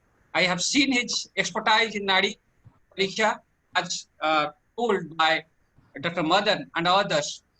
Experience is highly needed for this purpose, and particularly being in this education line since last 25 years, we have seen that the comment bypass that Ayurveda is not scientific, and they give examples that they are Nadi Veda.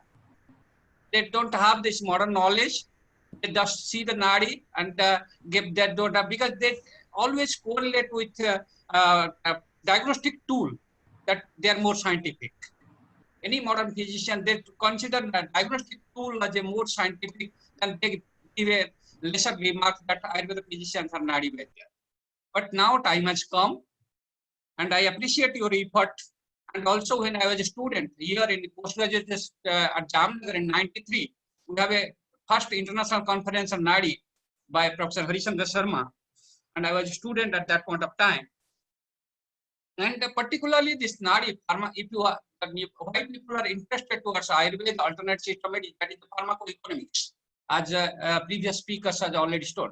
And this is one part where the patient is being impressed. To impress, we have, as our secretary told, that to impress out of the 7 different parameters for testing, Nadi is one there. So it is high time, sir. We are already 1.5 hours more. I don't want to take much of time, but it is the time that we have to apply the technology. I am amazed by seeing Dr. Madan's presentations regarding this COVID-19 and pulse relations with that. So, as you have told in your introductory remarks, Dr. Madan, that why Nadi is so backward in comparison to Chinese medicine in India, Ayurveda, why we are? Because though there is no such research schemes, and now for the first time I'm seeing that some post-graduation research are being carried out, and you are actively there.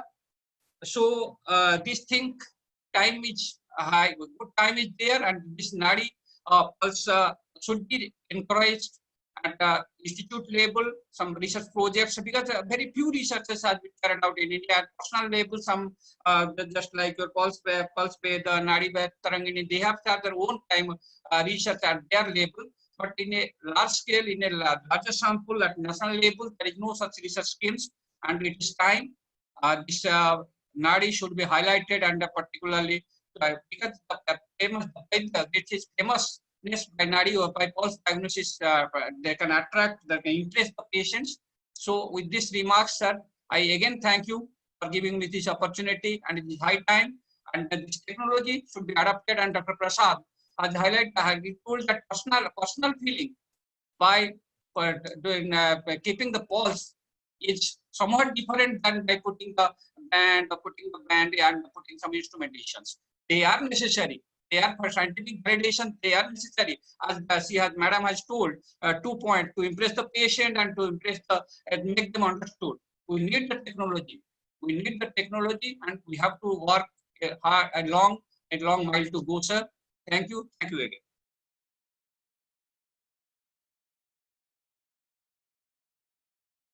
Sir, you are not audible. You are not audible. Now, hello. Ravinarayan sir. It was so nice to talk, listen to you, because in this entire network of Nadi Parikshak and the technologist, I wanted one person who is not related and practicing Nadi Pariksha, so he can judge us whether we are speaking truth or whether we are really making some blah blah blah. And I'm sure at this end, we are at the end point of our discussion. I want at least everybody to give one line.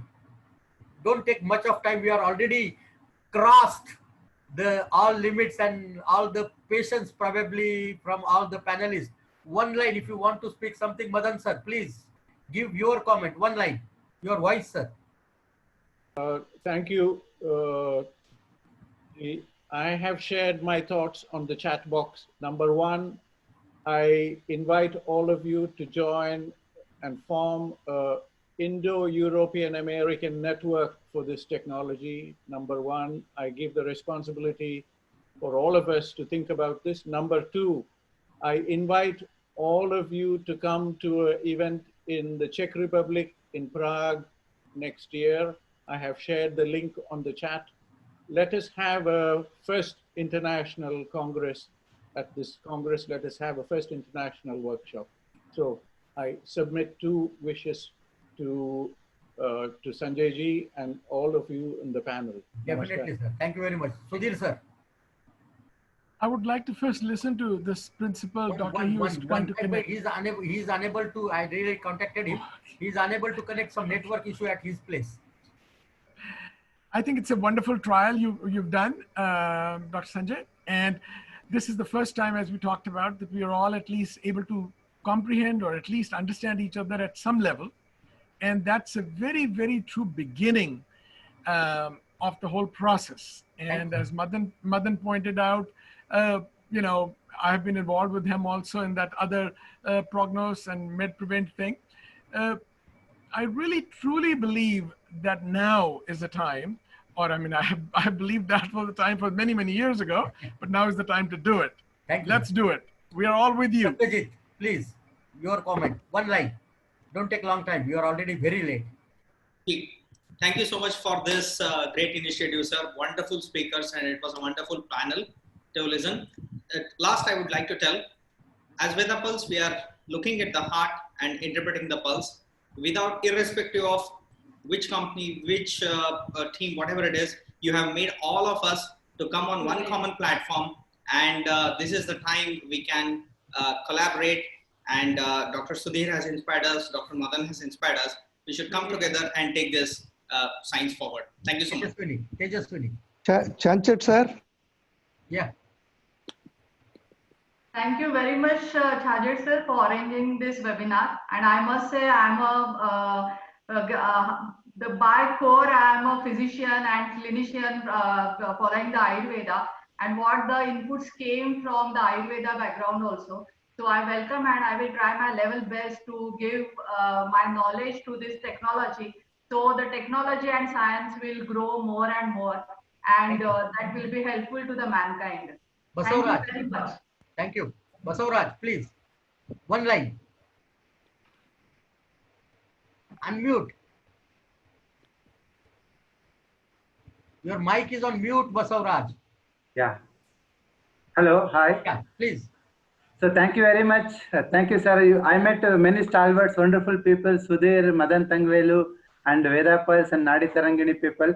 So I am doing a small contribution towards Pulse. So I hope I will learn from you and we'll go together. Thank you. Sir, Ravi sir, if you are there, please. Your comment, sir, please. Yeah, I'm there listening very carefully. One line comment, sir, please. One line, I would say that I think we should keep aside individual competitions, things like that. This is a time when all of us can get together. And I think with our connections in government and so on, I'm sure it's possible to come up with some universal solutions, like you said, band or whatever, or software, could be website. I think it's time to integrate. I would say that, and we should all do that. KSR Garu, please, your comment. Hello. Yeah, KSR Garu, your comment, please. Chanchat, sir. Yeah, please. Oh, Ramadass sir is there. Can we listen to him for 5 minutes? Is it allowed, sir? Ramadass sir, please speak. Hello. Yeah, we are here waiting for you to speak, sir. Can you speak, sir? Dr. Ram here. Yeah. Thank you for all the speakers. They have given us very good knowledge. But only the thing is, when they have developed all instruments, whatever knowledge they have offered is towards health and ill health, imbalance of dosha, balance of the dosha. But majority of the instruments are not supporting to identify the diseases, because the core area is for a practitioner, when a patient comes to this place, whether he. You are mute, sir. Please unmute your mic. Yeah. Hello. No. Is it audible? Yes, sir. Yeah, people will come to a practitioner, whether doctor can diagnose his disease or not. Already hearing our ancient knowledge, people with great expectation, they will come to an Ayurvedic doctor. So these instruments are unable to give the knowledge of diagnosing a disease. So whether is it possible? Hello, is it audible? Sir, listening here. Please speak. Yeah, it's possible, because whatever techniques they are using, whatever techniques right now we are using in Pulse is multi-layer technique, because that too in a vertical direction, that is dosha, sub-dosha, dhatu, mahabhutas, like that. But when we look into the other systems of pulse diagnosis, suppose in Ayurveda, they have not told any depths.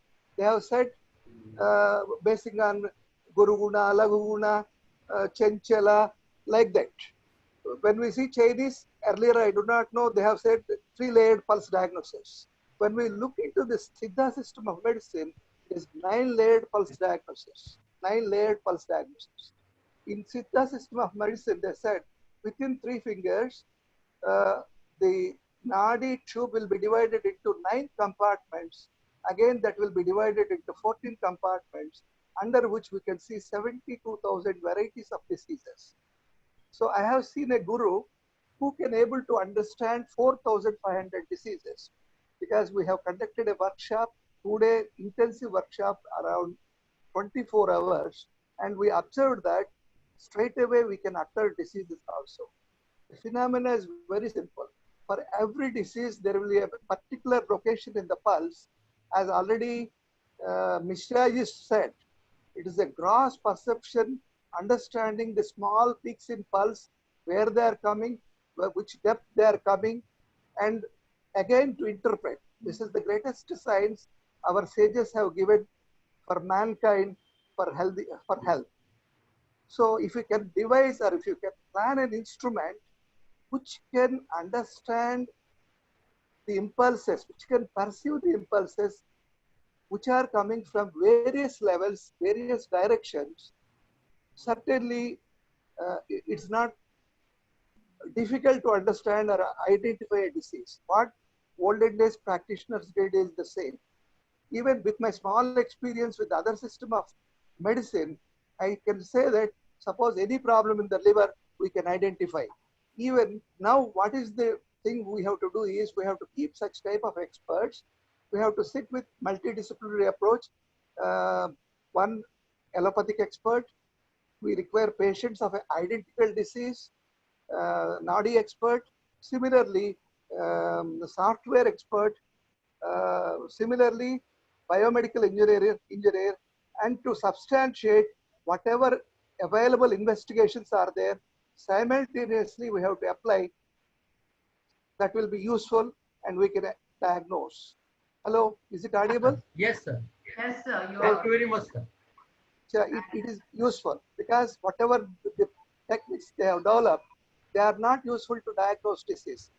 What I say is the instrument must be planned in 3 ways. One is to understand the health of the individual or ill health of the individual, which will be given to the normal public. Second one is instruments which can train Ayurvedic doctors, which can establish the diseases. Again, there is one more thing. There should be a database of all diseases, how the wave patterns, how the pulsations. It's not that much easy. When all disciplines will come together, we can establish a database for each and every branch and various types of diseases. It is nothing but this 72,000 points under 3 fingers. I have seen a person who can identify with Nadi 4,500 diseases. Personally, I have experienced. So in that direction, we have to start our all experimental works. Only one thing is, I am little bit, because some people have used sensors, some people have used HRV technology, some people have used, especially the Karnataka person, it's difficult to remember all the names.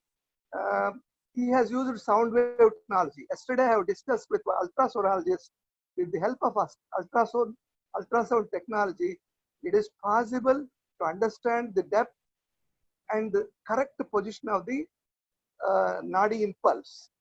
Probably a lot of brainstorm sitting with engineers we have to do, and this has to be taken again to the clinics. Again, the most important part is all our allopathic counterparts, they have to support us. They need not support anything for money. Only the thing is, suppose if I want 100 liver cirrhosis cases, if they can provide, the thing can be validated in a matter of 2 months, 3 months, the facts can be established. So this I wanted to tell you. This is my message for all. Thank you. Thank you very much, sir. Thanks a lot. And it was really enlightening. We understand that every disease has its own point on the pulse. And one of the person in India, Dr. Sushant from Dehradun, has on his own practiced the pulse and identified for 25 diseases in last 2 years. And definitely, if we have cohesive effect can happen, we can definitely make all those points identified and diagnosis may be possible. May I request KSR Prasad sir to give a one-line message at the end. Prasad sir, one line. Yes, sir. It is a very nice, as very rightly said by the sir. We need the practitioner-oriented instrumentations rather than that of the just only what sort of the, whether it is current oriented or the impulse oriented or whether it is a cardiac output oriented also.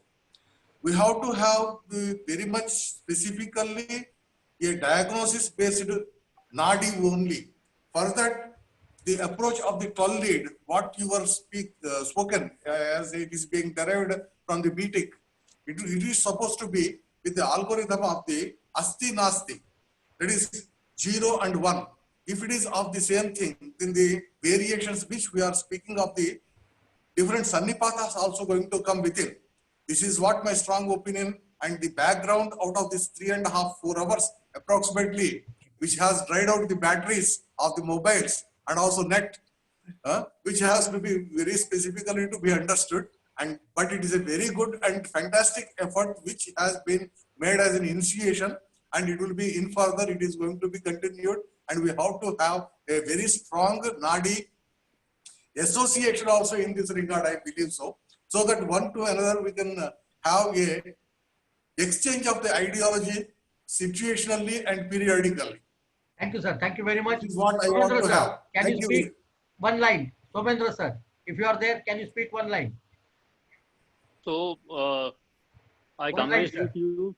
I congratulate you on this occasion. This nice arrangement you have done, and this interdisciplinary approach, no doubt will gain something by that.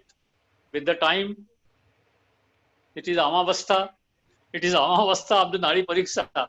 So with the time, it will mature. The interdisciplinary approach is need of time. Thank you. Thank you, Dr. Sanjay. It is not Amavastha, sir. It is a Balyavastha, and we are soon going to grow. I really appreciate KSR Garu's suggestion, and we are coming out with an association named Sushen Nadi Parikshak Association.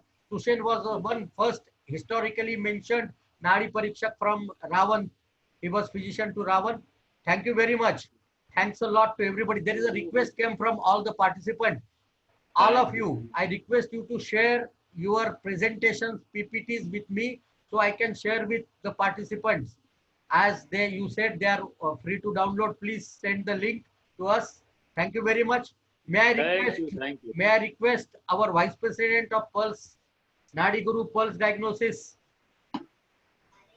Training and Research Center to place a vote of thanks to all. Thank you very much, sir. Please, Sneha. Thank you, Dr. Satyajeeth. Can you hear me? Yes, I can. Okay, so it was indeed a very overwhelming session. Generally, even Bollywood movies which run over 3 hours has an interval, but this was absolutely without an interval, and still so much of participation itself talks a lot about the success of this first step that all of us have taken. But thank you, I think, as a word fails to express our overwhelming happiness and encouragement that that we've gathered or garnered on as a participation in this forum today. But still persisting, on behalf of Nadi Guru Pulse Diagnosis Training and Research, express sincere gratitude for taking time and choosing to be a part of this event. But this is not an event for us, but rather a dream and a promise to the future of pulse diagnosis and hence Ayurveda. We hope that you too would be leaving this webinar with the same inspiration.